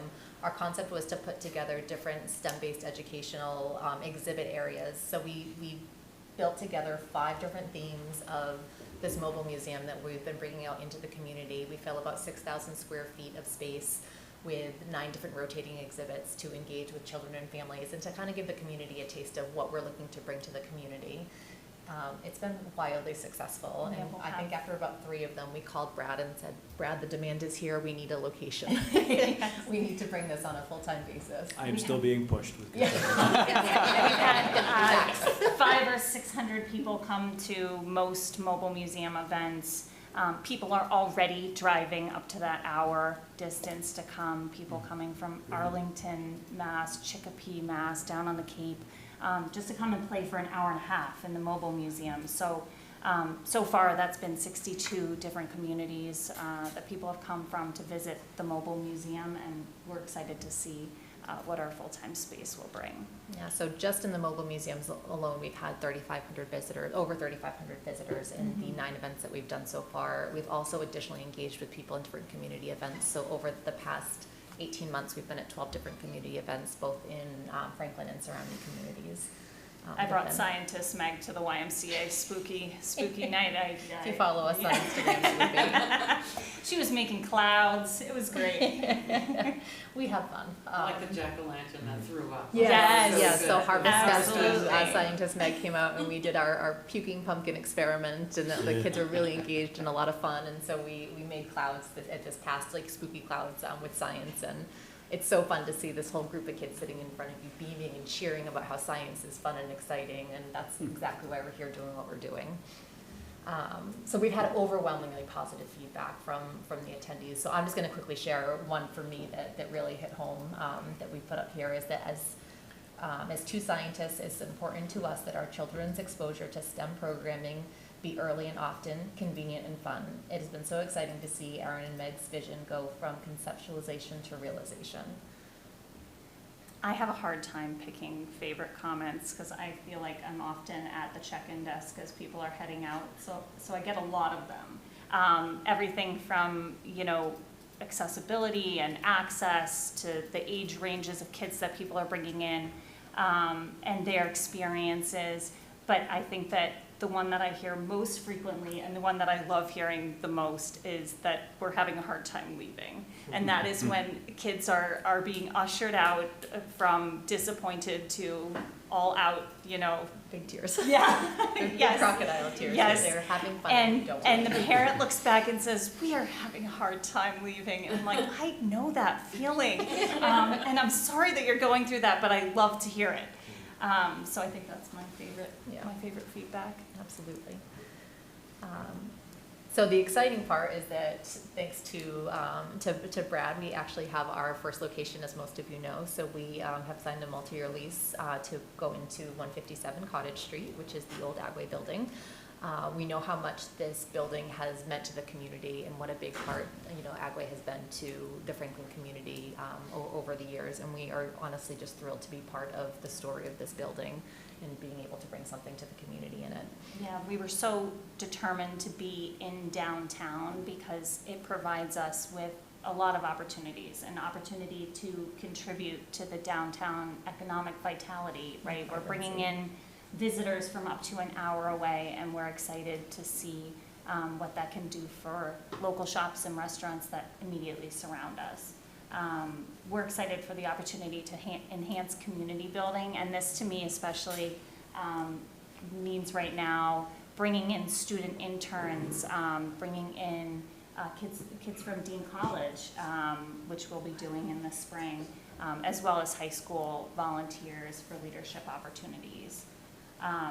We're excited to collaborate across educational and recreational centers around the area, and the downtown also provides us that access to be right off the MBTA train lines. We're so close off of 495. The access for families is fantastic, so we're excited to be in this downtown spot. Definitely. And of course, with our collaboration, we're better together, and we're thrilled to have Kuthveneri and Camford Property Group be part of this journey with us, leading us to build this in the best way that we can. So we're excited to share some of these images, and some of you may have seen them already, but these are our renderings from Kuthveneri of what the outside of the Agway building is going to look like. So the building itself will not be changing structurally.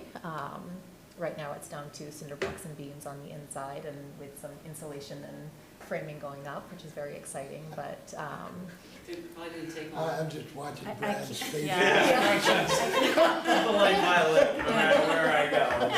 When are you gonna be done?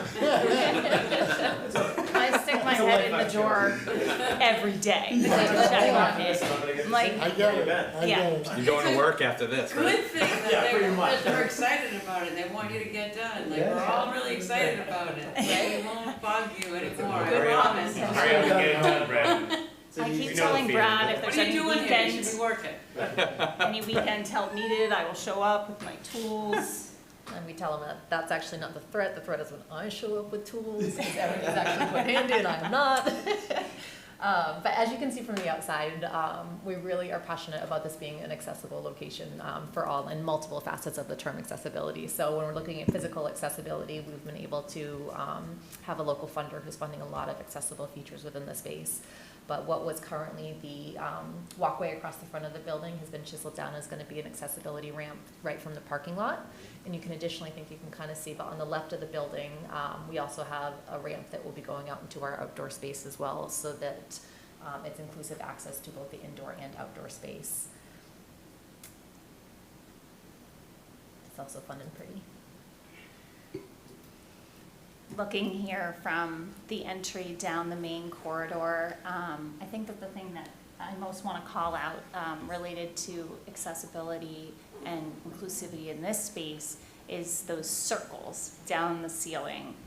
They are sound absorbing clouds, to help reduce noise within the space. There'll be additional larger panels off to the side over the exhibit areas.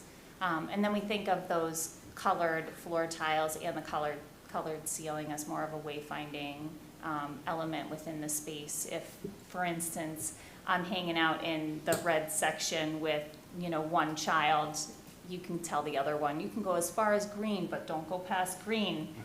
Come on, I'm still gonna be in red. You know where to find me, but also as a way to organize our volunteers within the space. So visually, it's an easy way for us to kind of help families navigate the exhibit space. And we are quite excited about this space as well. So this is just to give a sort of feel of what some of the exhibit space will look like. So when we first looked at the building and looked at it with Brad, and he said, don't worry about the loading dock, we can fill this in. And we said, but what if you didn't? And so this is the what if you didn't. So we wanted it to be sort of a differentiating factor instead of just one level across. It's something that's just a little bit more fun and engaging for the space. So we have stairs that will go down into the space, which you can see directly in the middle of the screen. And then on the far side of that, you can actually see a lift that our accessibility advisor and funder has funded for us so that it's still an accessible space for all. We're looking at having wind tunnels along what was the garage door will now be large windows, and that will be like a pneumatic tube airway system. And there's so many really fun STEM concepts that kids will be able to learn through that. And then down in the middle, there'll be, it's a flex space for us. But you can see even from this image, there'll be lots of fun and engaging things within the space. On the blue walls in the far back, we actually have a spot that will be a lab and classroom where we'll be able to hold different programs for the community. So we're looking at bringing in STEM-focused and art programs for elementary and middle school students. We've been working with the STEM director for the Franklin Public Schools to kind of start to look at what are some of the gaps and needs that the public schools have within their programming, and looking, can we fill some of those gaps through the Children's Museum.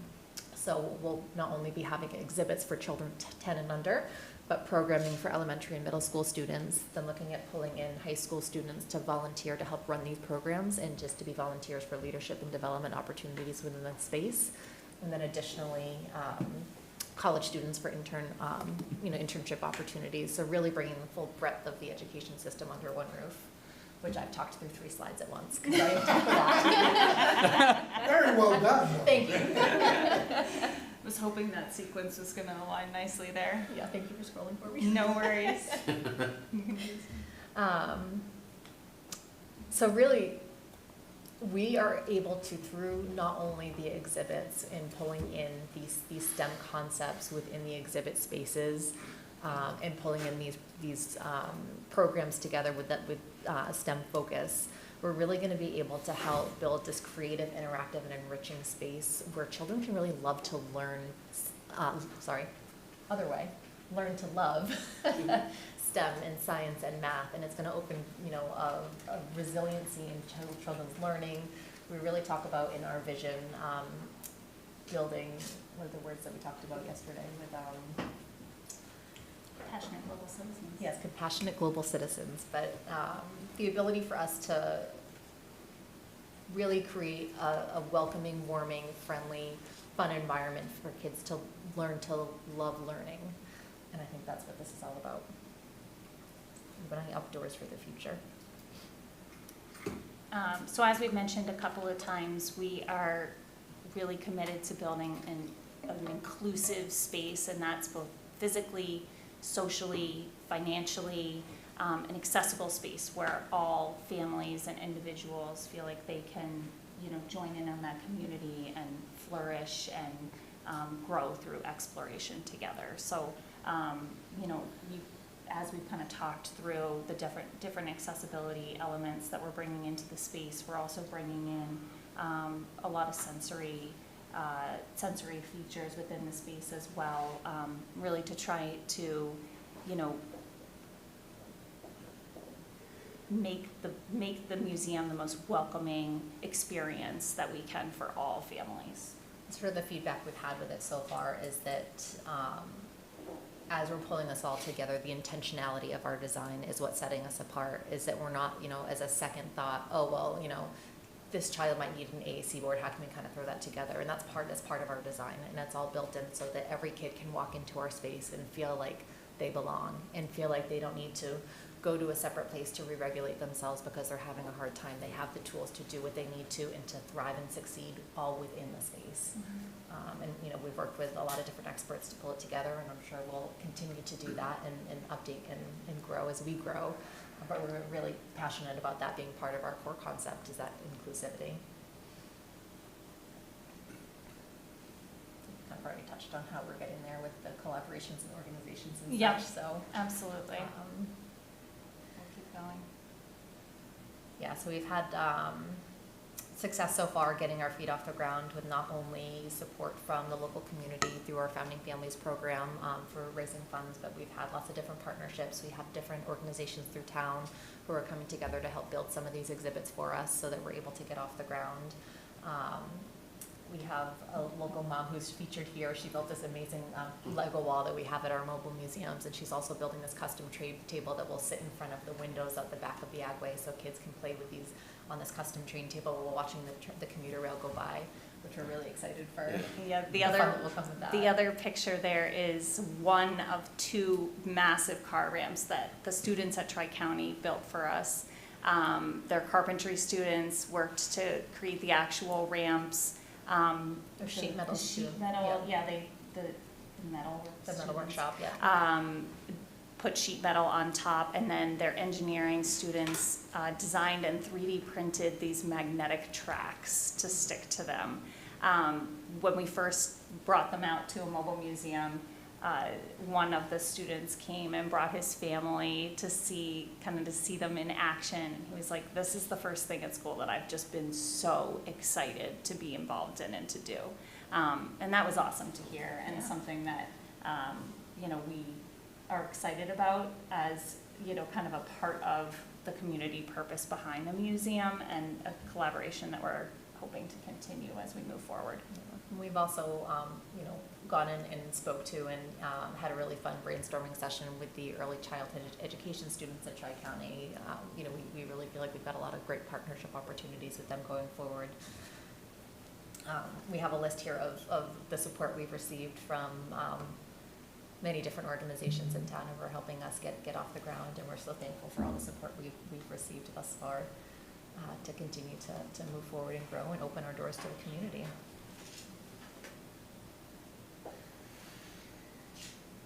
So in addition to that, just to continue, we also have the Sloss family in town is funding and building out part of our imaginative play area, which is really exciting. We we had a large donation from an individual donor for accessibility features within the space. And we have 44 founding families and counting, where each of them donate at least $1,000, which, as you know, is tax deductible as we're a 501c3. And those families will be listed in perpetuity on our website and within our space as those who have helped us get off the ground. That program started as soon as we got our 501c3 status last December, and it was those like initial families that really made the mobile museum possible, and as a result have kind of really driven all of this.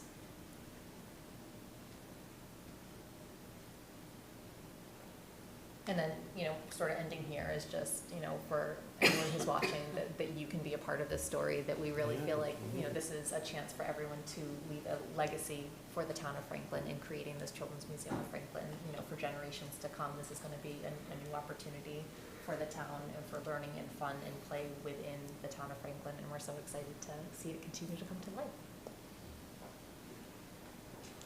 Excellent. When can we open breath? Stop. It just keeps going, I'm sure. Any questions or comments from the council? I know he's... Councilor Cormier-Ledger. Thank you, Mr. Chairman. Welcome. What a breath of fresh air you guys are, as always. I think back to an initial coffee meeting that we had sitting in the Birchwood with your dreams and how it could become a reality. So I just can't tell you how incredibly proud I am of everything that you've done. It's so exciting. And the gala that you guys threw together last year was amazing, and I hope the community support just continues in droves.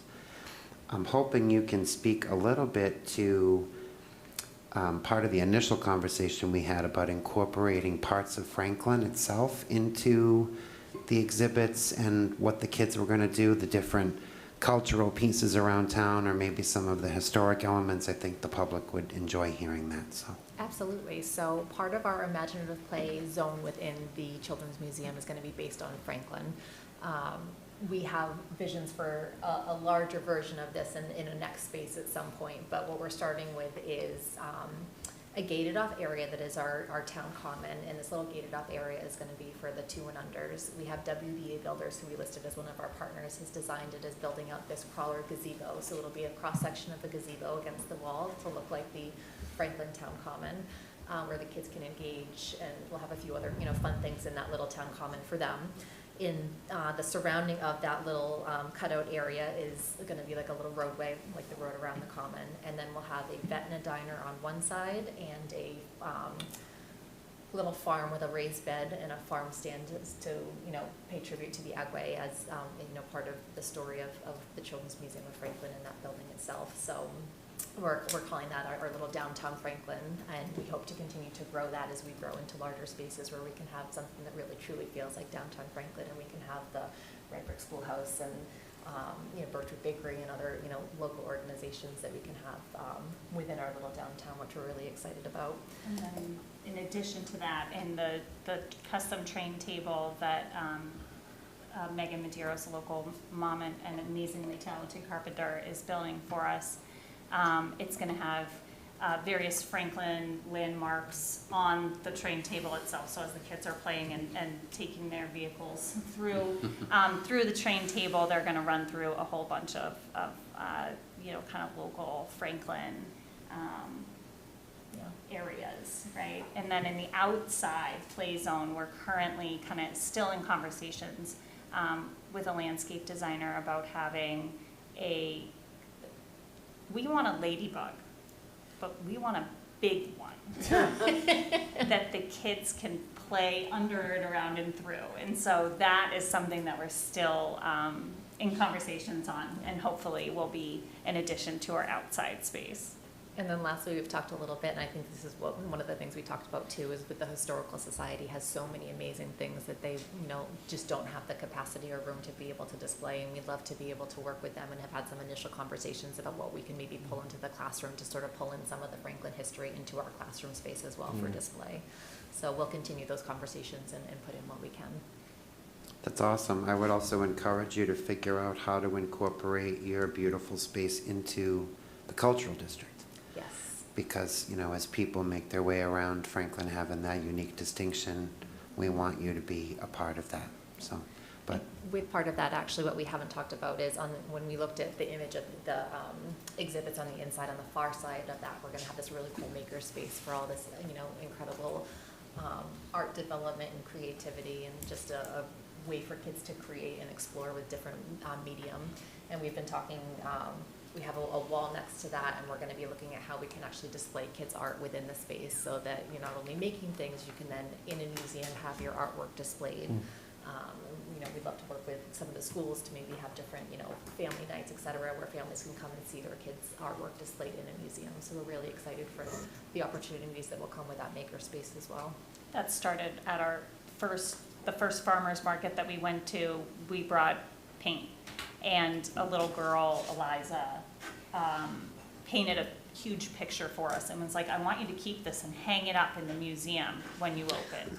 We were like, well, we obviously still have Eliza's picture, and it will be going up, but and I'd like to just, we want to build off of that. Yeah. And we were able to continue with our makerspace thanks to funding from the Franklin Cultural Council Committee. When they were doing their grant funding last year, we were able to receive funds to be able to pull together different materials to start our makerspace with the mobile museum, and it's been a huge success, so we're really thankful for the support of that as well. Once the art space is done, count me in if you need a volunteer to help do an activity with the kids, so. We will definitely be knocking at your door. Thank you, Mr. Chairman, all set.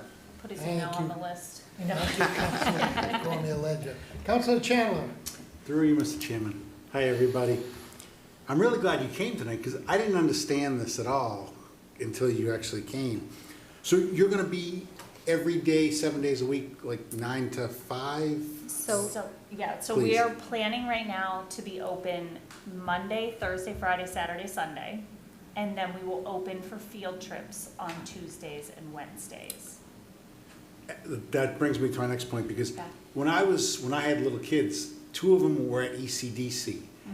And I was thinking, if you had like 1 day a week for the kids that really have sensory problems, like it would just, I mean, you would fill it up. There's just so many people that need those services.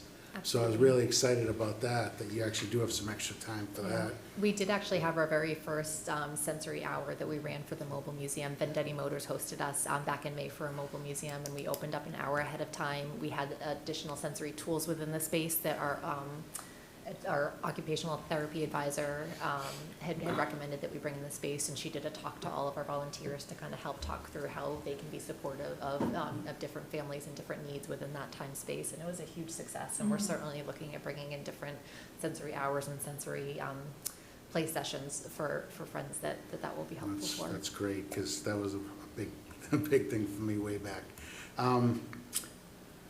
And I agree that you're going to draw all these people in, because, you know, I always say there's not much we can get off the train, but from there, it could be like a little outing to, you know, take the kids, get on the train, come to Franklin, and it's walkable. Yeah. If you have the carriages, Absolutely. And then, like you said, so you're not selling food, so the businesses will flourish around the Birchwood, the Rome, the La Cantina, well. Yeah, I mean, the kids all there.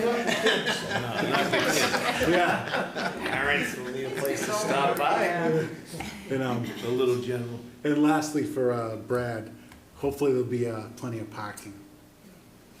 That's my thing, sorry. We're working on that right now with the outside, so obviously, I'll put it this way, as, you know, now we're in the building, safety of all families and everything else is a big part of this, so we are working on that, and I will assure everyone it will be nice and safe and ADA, and we're gonna maximize as much as we can. All right, that was a great presentation. Thank you, Mr. Chairman. Thank you, Councilor Chandler. Councilor Pellegrini. Thank you, Mr. Chairman. Thank you for coming this evening. I also did not know that much about the museum. I've seen it advertised in that and just kind of read through it, and then that was it. I didn't know the involvement that you were having, you know, for each space that's in this new building. I have a question. Are you working with the schools? Not particularly for the exhibit design themselves. It's more been just a collaboration on needs within the schools and what gaps we can fill with programming and even with sort of within the exhibit space too. There's been some highlighted needs for learning, which align really well with some of our exhibit spaces. What we have done with the schools so far is we've actually have started building out some in-school programming options. So we were able to bring in a Science of Magnets program into ECDC this past spring. And ECDC had not had the funds to be able to bring in outside enrichment in I think it was over 5 years. It was quite a long time. So we were thrilled to be able to work with them on costing to be able to bring this program in. And we had so much fun with the kids and them all becoming scientists and learning about the scientific method and how magnets work and what's magnetic and what's not. And we had a lot of fun. So we're continuing to build out the different program options that we'll be able to bring into the schools to provide enrichment opportunities for students within Franklin. Wonderful. Now, do you have a limit of how many students you're going to be able to fit in this building? We can have 191 people in the building at a time. So that's a lot. I'm putting it this way. Yeah. Ask the architect. Based on the usage and the square footage of the building, that's correct. It's about 185-ish or so people that can be in the building at the same time and still, safely be able to exit in an emergency. We're building more restrooms to make sure we're able to meet that capacity as well, and make sure everyone's comfortable in the space when they're there. And we certainly realize that there may be a difference in functional capacity to what that actual fire code capacity is. So that will be something that will, in the same way that when we had our first mobile museum, we didn't limit registration. We opened up and we were like, we're going to know what feels comfortable in the space for people to play and enjoy their time there. And in the same way, we'll have that same kind of learning curve when we open up the full-time space to see what number kind of feels comfortable at any given time.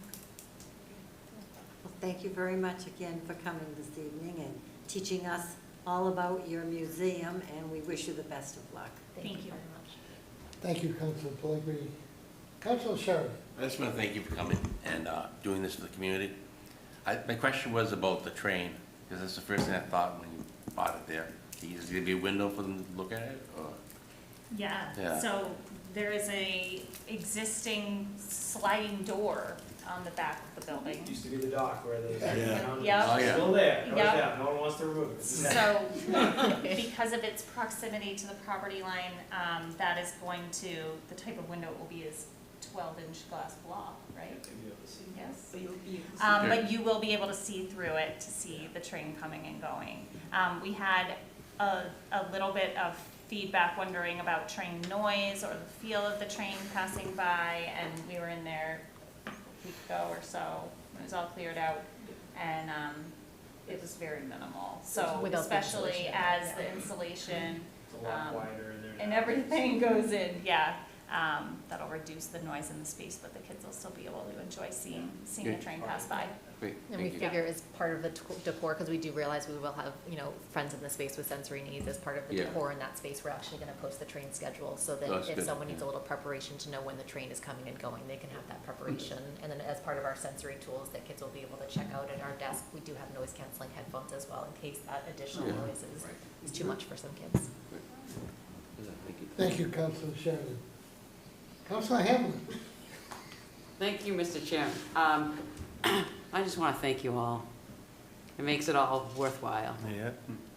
Thank you. Thank you, Councilor Hamlin. Councilor Jones. What was that? He usually says Jones. I'm saving that. He's saving that for later. First off, Brad, you said earlier you're being pushed. This is not the first time Brad's been pushed. For those who are in earshot at 9 o'clock at night, Brad was a key and pivotal person in the creation of the Franklin Food Pantry. And now Brad has shown his willingness to step up once again for the community and helping out with the Children's Museum. So Brad, I want to thank you. You've done wonderful things for the community. You continue to do wonderful things for the community. Between helping out on a community level and making the downtown look fabulous with the new construction that you have going on. Thank you for everything that you do. I appreciate you. So, Are you volunteering again? No. Pantry? No, not until my volunteerism. Nice try, Brad. My volunteerism. My volunteerism is on hold until the Washington Street Church comes around in sometime in the spring. So that's gross. That's actually already been slated. So we've got that in the works. But to Meg, I couldn't let you leave this conversation without bringing up to the council and those who are in earshot the original donor and your story about the original donor. So we applied for our 501c3 last September, and we found out the end of December that we were approved. And from the day that we had applied, my now 8-year-old, he was 7 at the time, took $2 from his allowance and tucked it into his nightstand. And every morning he would wake up, and as a 7-year-old, the first things out of his mouth were, "Mommy, have you heard from the IRS yet?" So we would laugh every day and say, "What 7-year-old is asking about the IRS?" But the day that he that we found out we had our approval, he insisted that Miss Erin needed to come over, and he had a presentation to make. So he gave a little speech that my husband recorded on this cute little video about what the Children's Museum is, and he went to go reach in his pockets. Oh my gosh, he had put his $2 into his pocket, and he's trying to get them out. He goes, "Wow, these are deep pockets." How deep are they, JD? But because of that story, which we're so proud of him, and the kindness and empathy that he shows, and he's since donated several times to us, which has been very kind, without me asking, to clarify. But because of his story, we've actually had support from Rockland Trust, who is funding a financial literacy exhibit for us, which we're so excited about. They have this great curriculum called Miss Money's Classroom, and it's an online program to help learn about financial literacy around this concept of make it, share it, spend it, save it. And they have these characters based around Miss Money, and Nick and Penny as the 2 students within this classroom. And now JD is his own character. They've made him into a cartoon character so he can be in the space as the cartoon to teach kids how to share. And no kid could be more thrilled about that than JD. He's like just over the moon. Yeah, he sure is. And just to make the council familiar with the story, I didn't first actually come across your names until I had read your applications for volunteerism to the master plan. And I want to thank you both for the time and effort that you put into the master plan, because it was kind of in the middle of all that that the Children's Museum has come to fruition. But you're 2 of the hardest working people I know in the community, and I want to thank you to the bottom of my heart for everything that you do for this town, for our kids, and ultimately for the community at large. So thank you both so very much. Thank you, Councilor Jones. Councilor DeLorco. Thank you, Mr. Chairman. The great presentation, along with Council Pellegrini and Councilor Chandler, I read it. I know it's going to be a good thing because it's for the kids, But being a co-founder of the Safe Coalition, so I know what a nonprofit is. So I just hope you take advantage of all the grants you can get.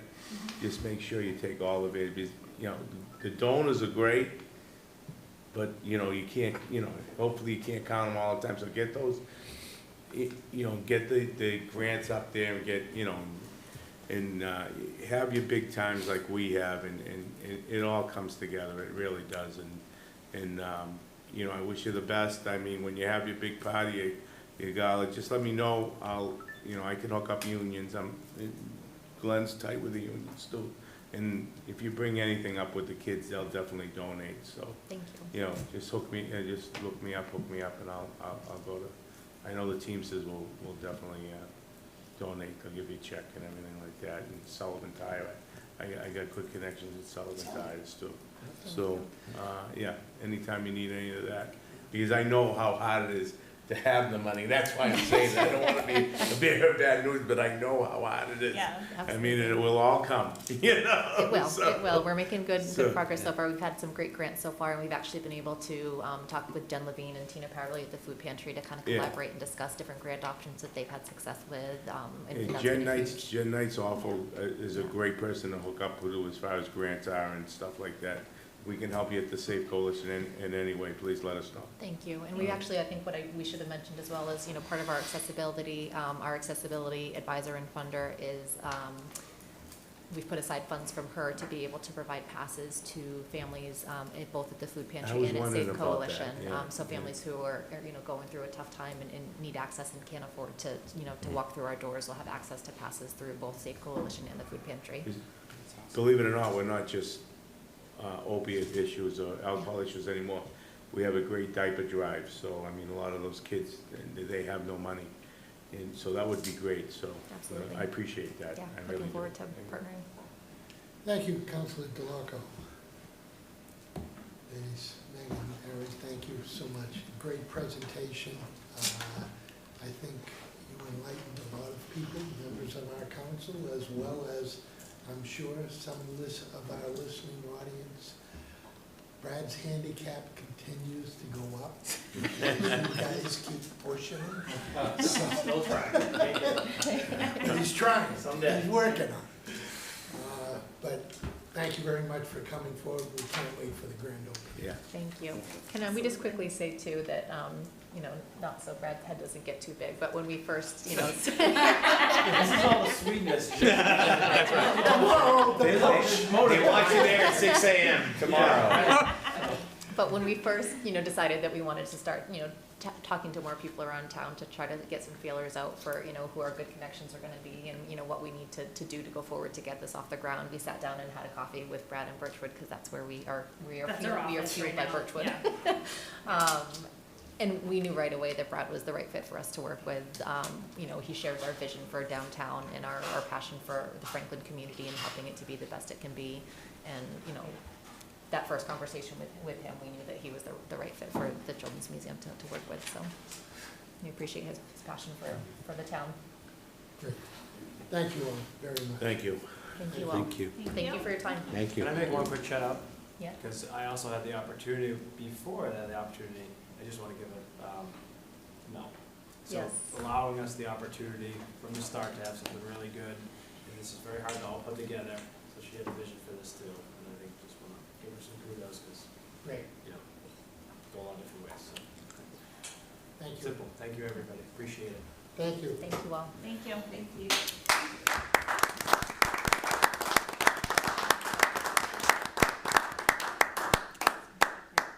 Okay, moving on. We have two pieces of legislation left. The next one is Resolution 24-63, Gift Acceptance Senior Center, $100. Clerk will read the resolution. Thank you, Mr. Chairman. This is Resolution 24-63, acceptance of gifts for the Senior Center. Whereas the Franklin Senior Center has received a generous donation, the total amount of $100 to be used at the discretion of the department as follows.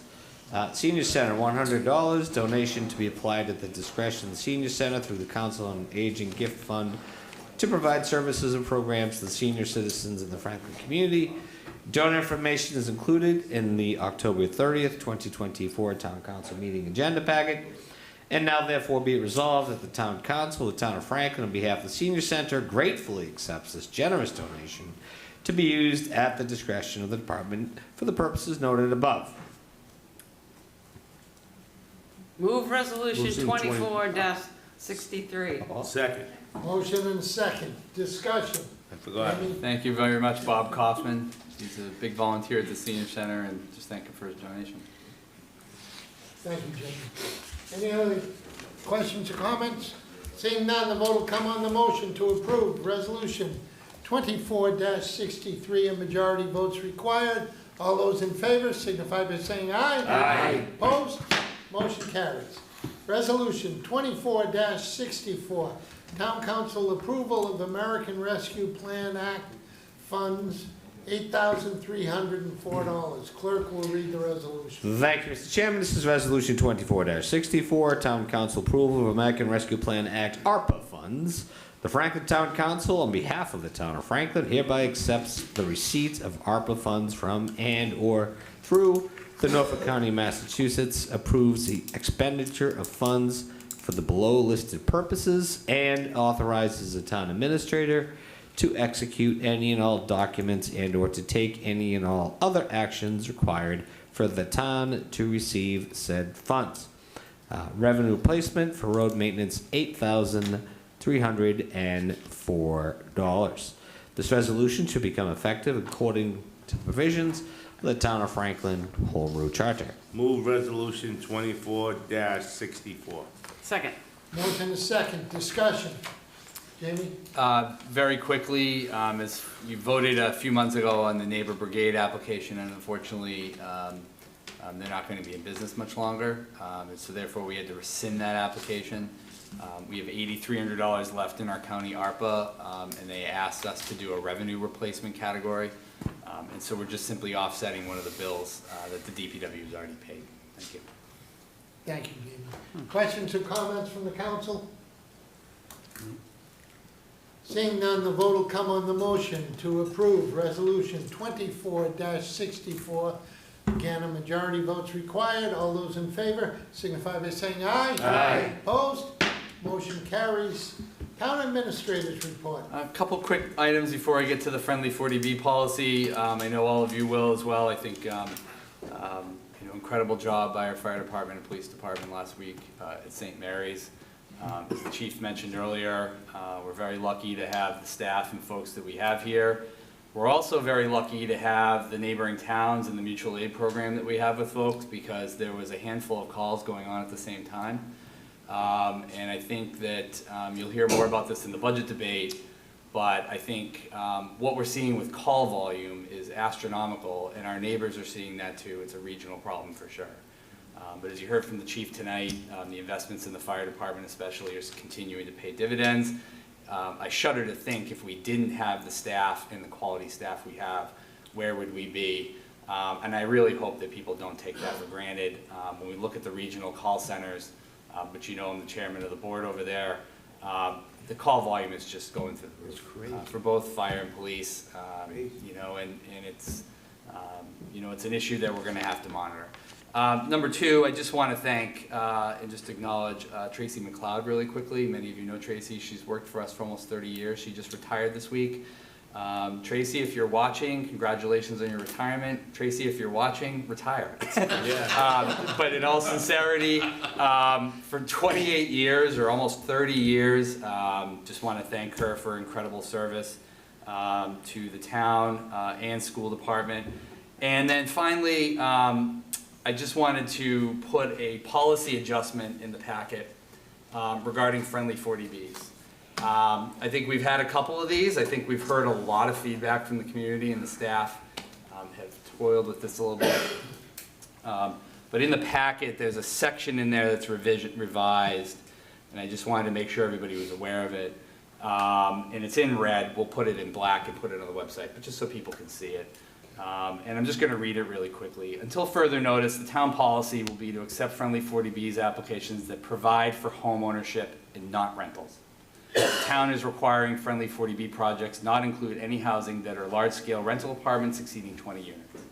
The town will only consider friendly 40B projects that offer home ownership, including but not limited to single-family subdivision developments, duplex or triplex housing developments, and condominium-style or cottage-style developments, or small-scale family rental projects, 20 units or under. The town recognizes that the project proponents may choose to apply through Mass Housing Agency for rental projects above the 20-unit threshold. What does that mean? I think we've heard from a lot of people loud and clear, and I think we need to be conscientious of that, that there are 2 large-scale rental projects and more in the that haven't been built yet. There's clearly a lot of citizens that are very upset about this and very concerned about this.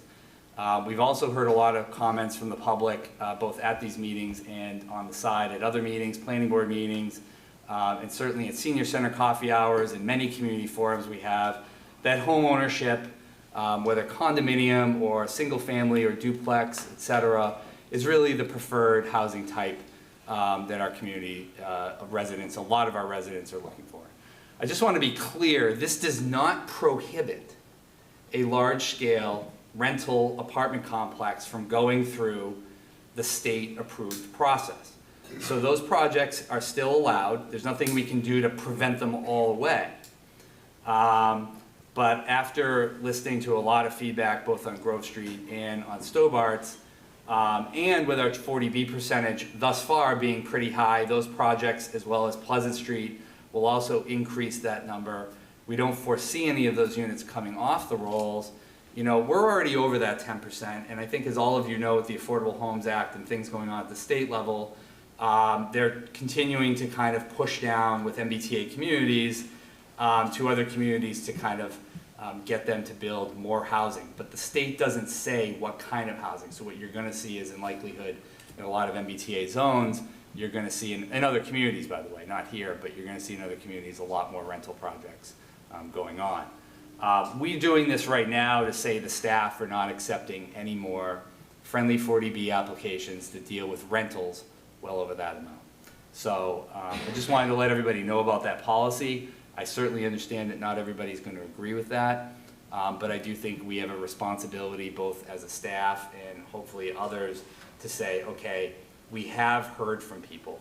There's a lot of units in the pipeline that have not been built yet. By the way, an ADU bylaw that's now being mandated by the state, which we already have on the books, but it'll be by right, is also going to come into effect in February.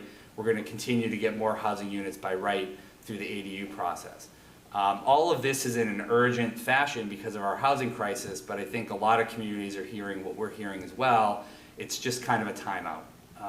And so we're responding to that by changing our town policy on that concept. And at least until Stobart's and 121 are built, you know, I think we're going to take a pause on, again, just friendly 40B projects. So I appreciate the time, Mr. Chairman, and if anybody has any questions on this, it's on the agenda. Happy to answer them that folks may have. Questions or comments? No, I'm fine with it. I think it's great. Councilor Hamlin. Thank you, Mr. Chairman. Through the chair to Jamie. Jamie, personally, I find it a little restrictive. I understand why you're doing it. My big question, though, is when Stobart's, when that process went through, we realized that there were, on our list, there was nothing that said that we had, that the applicant had to let the abutters know. And so then they had to go out and actually ask the abutters, right? Yep. So have we put that in our process? Because Because I don't see any other red there, so I was thinking, well, like, maybe we should put it in while you're... I'm more than happy to do that. We will write that in. The irony of that, and I do agree with you on that, and we'll put some language in on that and revise it and send it out to everybody. I will also note that part of this process is not required. This process is not required by law. The Planning Board and Conservation Commission don't have any authority to even listen to anybody. Mm-hmm. We stuck that month review in there for those boards explicitly to do that. But I also understand not everybody is aware of every meeting that's going on. And so we will include that in the Planning Board and in the conservation process. But what was a little frustrating was, these were designed to get feedback. Mm-hmm. And those boards did get people that showed up. They were aware of those meetings. They did attend and give feedback. I think that at the end of the day, there was just a lot of division of opinion on these matters. And so at the end of the day, it was like, do you build it or not build it? And I think the mitigation idea that we had in it, trying to draw out people's concerns, I think in the case of Stobart's, they did address a lot of concerns that residents have, but I'm not so sure residents still felt like they were being addressed and like they really wanted the project to happen. And so I think even with more outreach, I don't know if it's going to necessarily mean those projects get better like we had hoped, that the gap between what the residents were thinking and what their comments were and the developer would come close together. I do think on Stobart's that happened quite a bit, and there was a lot of mitigation put forth by the proponent. But we will put the abutter notification piece in there. I think it is a really good idea to put on the proponent that they have to do that outreach within what's defined by law, which is I think 300 feet or 500 feet. Mm-hmm. So we'll add that in there for sure. That's a great idea. But I don't think the original concept we have didn't really work out the way we thought it was going to work. So. Right, and so that was one of the things that we learned from that. That's right. That's why we had to go through it again. Right. Twice. Yeah. Right? Twice. To allow the abutters to get the information to let them know about it. Right. So I really think that it should be a step.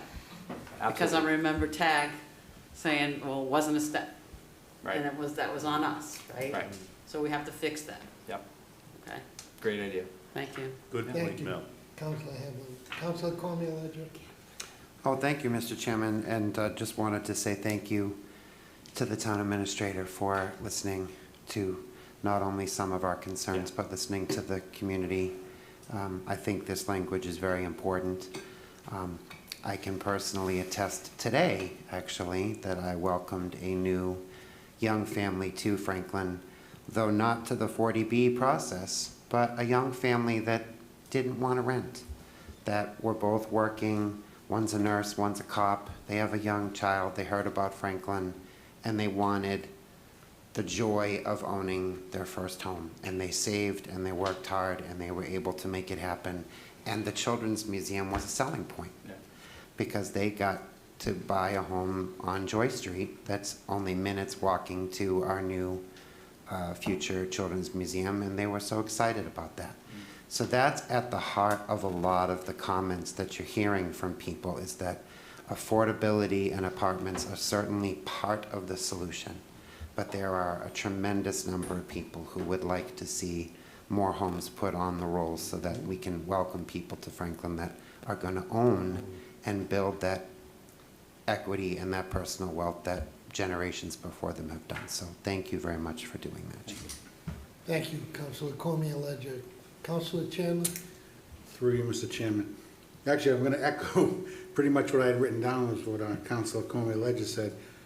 With this paragraph, we listened to the people. We really did, and I appreciate that immensely. And I think the fourth line down says it all, with an emphasis on home ownership, right there. It's perfect. So I appreciate that.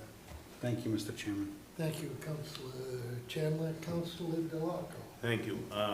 Yeah, I guess, I do appreciate that, Jamie, that you did listen, because we have talked about this quite often, and, my daughter just bought a house, just passed papers on a house Friday on Oak Street, and it's a brand-new house, and my cousin did it all over, but he sold it to her for what it cost him, and that's the only way they could have, done it. I thank them for that, but it was the only way they were gonna get into Franklin, and they were already thinking of going Uxbridge, Grafton, that area there, so if there's any way we can get these kids to come here and do that, this is awesome, so I appreciate that. Thank you, Councilor DeLarco. Any other councilors? Thank you, Jamie. Yeah, thank you. Okay, moving on. Mr. Chairman, Oh. may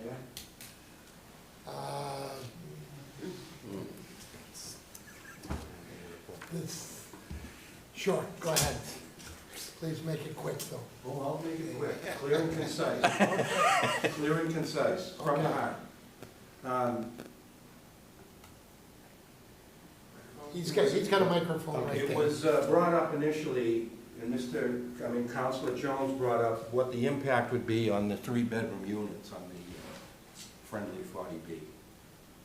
And it was brought up that there would be approximately 50 students that could be in that project across the street. I have absolutely no ill will or animosity to the owners of that property. I went to school with them, I like the man. But there's another way of him to develop this property that will enable the town of Franklin to receive revenue. It costs $17,658 a year to educate a student in the town of Franklin. And if you multiply that times 50 students, and then if you factor in what's going to happen on Grove Street, we're in the hole on those projects. The tax bill on the units at the end of Dean Avenue, I calculated to be $850,000 is what we receive in tax revenue every year. But if you do the math on 50 students times 17,658, we're not making any money. And so if you rescinded your vote, that 5-4 vote, and told them to come in with 55 and older, you'd get pure revenue. You'd get home ownership. You'd get 2-story buildings, not 4-story buildings. and you please the people at Cook's Farm Estates and the other condo project, because they're the ones that spoke that night, Mr. Chairman. If you recall, they spoke. Just like what the former speaker said tonight about when we come up and speak, we take the time to come up and give you our thoughts. I'm not criticizing any of you for that vote that night, because you have a lot on your plate. But if you revisit it and do the math, and then thinking about the override, one of the reasons of an override is because that's going to wash out the property taxes over there. That's all I say. Okay. Thank you very much. I hope you rescind the vote. Thank you. Max, it wouldn't be a night. Oh boy, I gotta get my punch card out. My name is Max Marangello. I live at 127 Central Park Terrace. I have 3 points I want to make about the friendly 40B policy. I think the first one is I'm concerned about the process that's being implemented. My understanding is that under our charter for the town council and maybe to a lesser extent the planning board have the power to implement major policy. And so I think that not necessarily, I know you're all on board with this proposal, but for other proposals, I think that it really should come up for a vote for the council to actually approve this, because otherwise, you're the legislative branch, you're the one who's supposed to be doing policy. The second thing is I'm concerned that this policy was made, when you're a public administrator, you have to look at all the stakeholders, and the people here, their voices should be listened to. But I also think we need to listen to people outside of town who want to come into Franklin, and their voices should be heard too, because they're a stakeholder too. And I'm worried that this policy, viewpoints from those stakeholders were not solicited in developing this policy, in terms of people who might want to rent. Buying a house isn't for everyone. But I do think that, some sort of limit on home ownership, maybe as a preference rather than as a black and white, policy, should have a place. But I think this might be an opportunity to look at friendly 40Bs in their entirety and put together a comprehensive sort of criteria for what 40Bs we will accept that are friendly and which ones we won't, rather than sort of this ad hoc revision of the policy.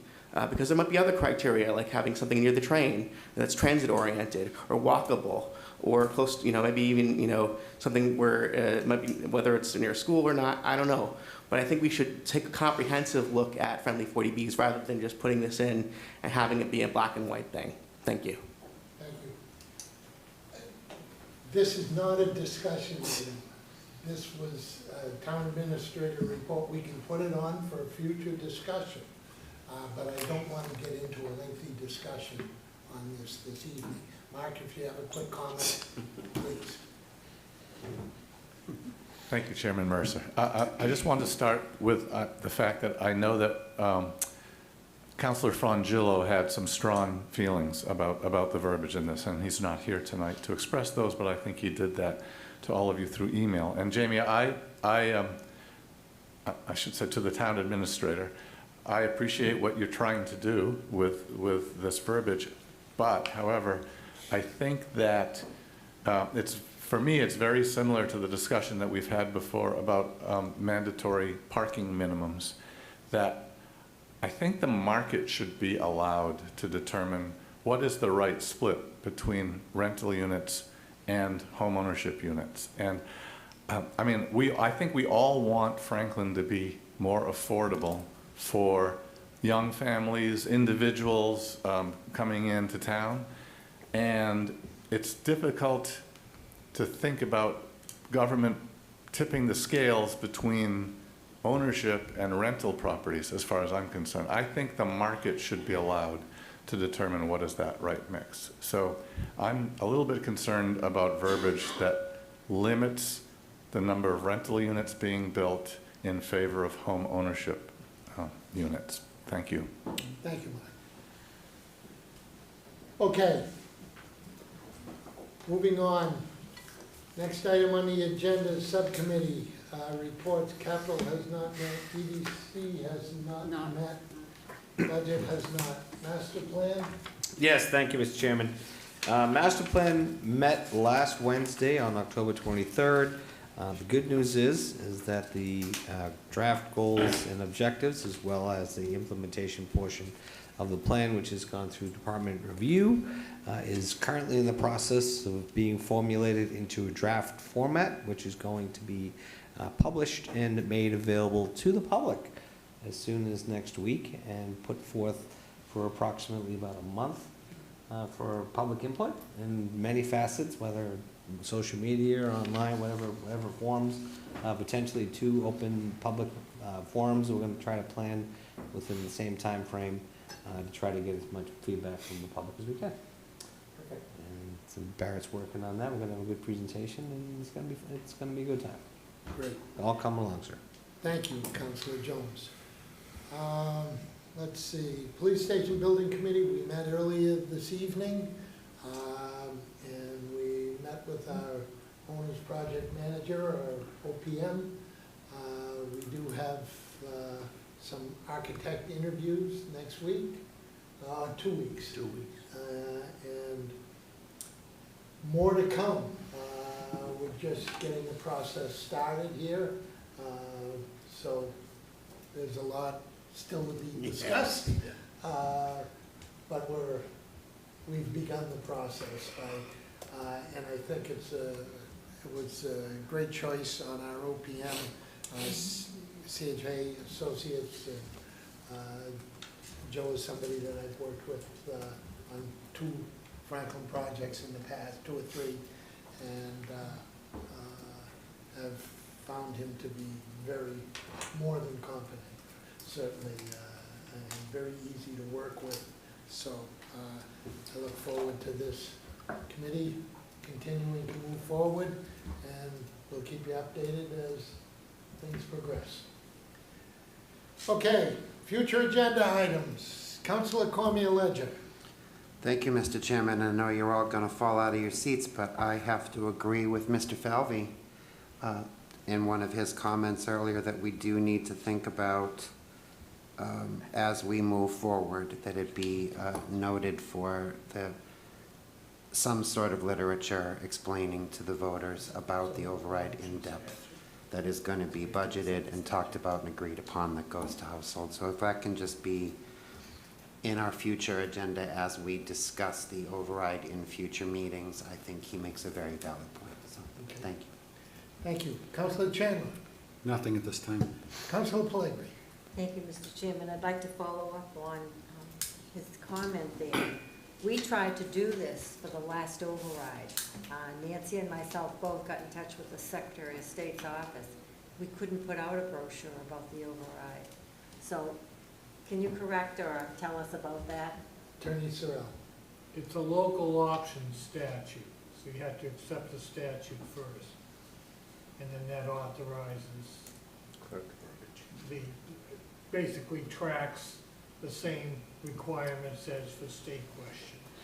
So in other words, there would have to be a piece of legislation passed before we could put out the document. That's correct. And you can still only put out so much information. The You statute still then cannot defines lobby what's for in the something bill. and put out materials, and you've got to be very careful against allegations that you're going too far.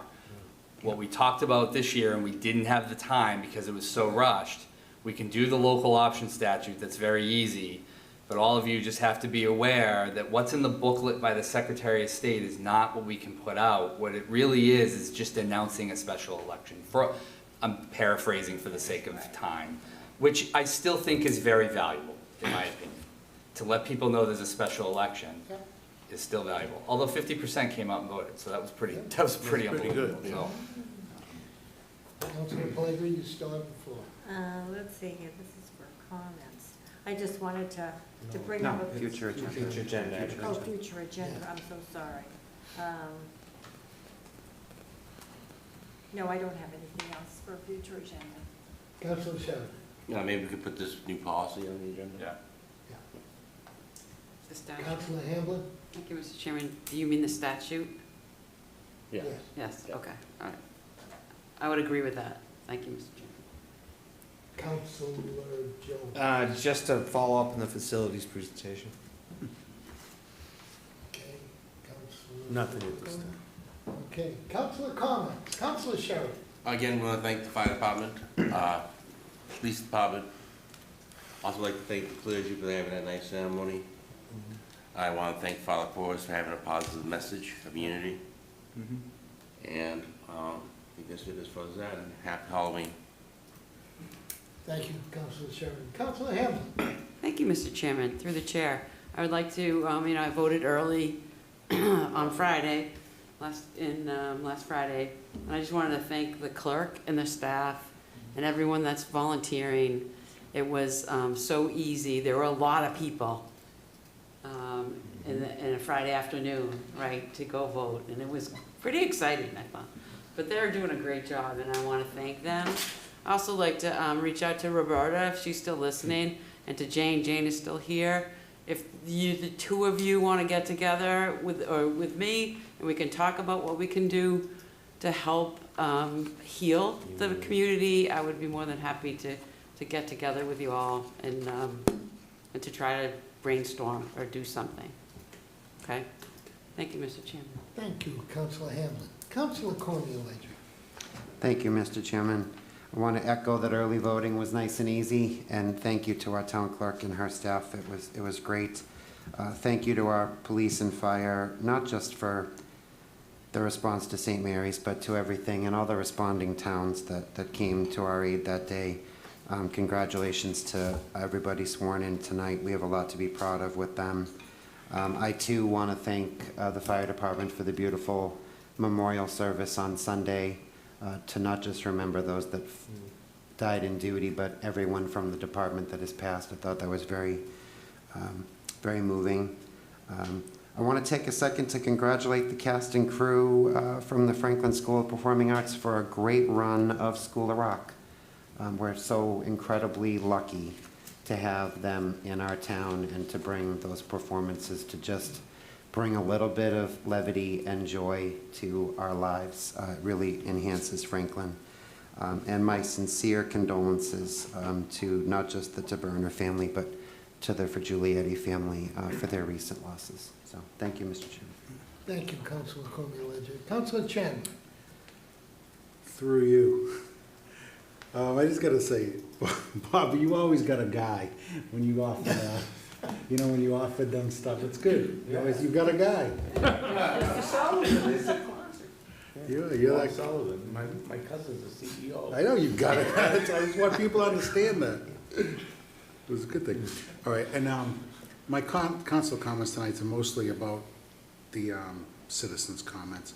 As everyone already said, Nancy's doing a great job. I feel for her. I think a lot of people can't wait till these next 6 days or 5 days is over.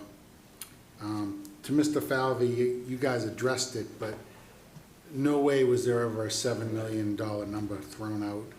If anything, mostly the talk was 3.7, just so they know.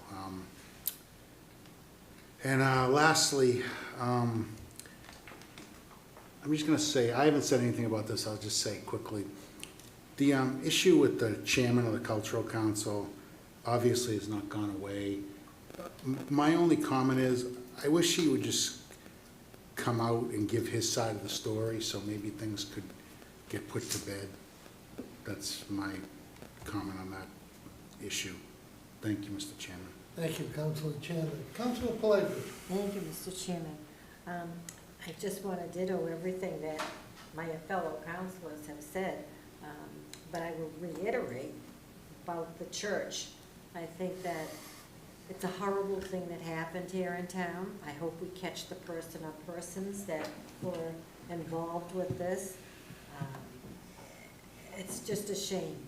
The mass that they had up at the St. Rocco Field, which many, many, many people showed up for that. And that just shows how the people are that belong to the St. Mary's Church. I guess this weekend we're going to have masses downstairs in St. Mary's. That they were given permission to hold the mass. Nice. Yeah, I think two, one at 7 and one at 9:30 or 10. So that's going to be good. And let's see, what else was it about the church? I think that was it. Please, if you know anything whatsoever, or saw anything, even the slightest thing, come forward, call the police department, and let them know, let them investigate this. Because we do have to work on this. We're not gonna give up until we find exactly the person that did this, or persons. And we'll hope to God that we find someone. Okay, thank you, Mr. Chairman. Thank you, Councilor Pellegrini. Councilor Jones. Thank you, Mr. Chairman. Just a couple quick comments. One is, of course, I'm going to start off by saying a huge congratulations to our firefighters and the police department for their prompt response to an arsonist's attempt to put fire to St. Mary's Church. It is such a sin. It's not even funny, but the angels came out and saved everything. From what I heard, there were 5 firefighters on site within minutes of that fire, and they were able to get in and squash it as quickly as they could, along with the additional help that followed. But just the way that the community came together, you know, on Sunday with the Mass, and then Sunday afternoon with the collective group of individuals coming together as a peaceful moment at 4 o'clock on Sunday, that, you know, just listening to the various pastors, priests, and ministers, as well as Rabbi, Sunday afternoon, talking about the unity, talking about the way that the community comes together, it makes me sad to hear comments like tonight where people feel that we're so splintered. In some senses we are, but I don't think that the division is as wide as people are portraying it as. I think what people just need to kind of come together and realize is that there's always going to be some difficulties, but the only way that we're ever really truly going to get past any of these difficulties is if we all come together and work together to come to a solution that works for everybody. You know, Mel, your comment earlier, reaching out to Roberta and to Jane, you know, I'm more than happy to help out whatever way I can as well in trying to create some kind of unity amongst what appears to be a division, but honestly, it's just difficult times. And whenever there are difficult times, it always causes a little bit of animosity and a little discomfort. But we can get through this. We truly, truly can get through this. And in regards to tonight, I just want to thank the police officers and firefighters. It's always, Mr. Chairman, one of the things that you put forth on this council was having the opportunity to have the officers come in and be sworn, and that is such a great moment for us here in the council. I thoroughly enjoy those. And I also want to thank Aaron and Meg, you know, for having such grand thoughts about bringing forth a Children's Museum in Franklin. I wish them the best. I hope that comes to fruition, and they have my support 1,000%. And I want to thank my counselors for everything that they do.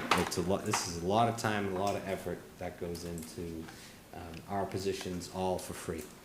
This is a volunteer position. We do not get paid for this. But I cannot begin to tell you there is nothing more that I enjoy than sitting here and doing the town's business and working with the community, working with my fellow councilors. Thank you so much. Thank you, Councilor Jones. Councilor DeLarco. Thank you, Mr. Chairman. Through you, a couple of, I do go along with all my other councilors, all their comments, police, fire, everything. Couple things I want to thank Senator Markey. He came out Sunday to the Safe Coalition.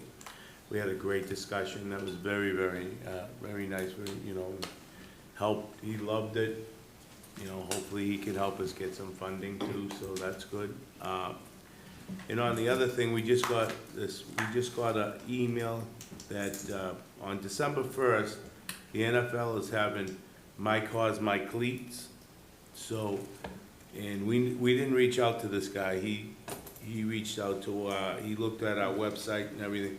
So, his name is Marcellus Dial Jr. He's a safety, I mean, he's a cornerback for the New England Patriots, and he's gonna be wearing the Safe Coalition logos on his cleats on December 1st. So And we didn't reach out to him, he reached out to us. So that was pretty cool. I thought that was really good.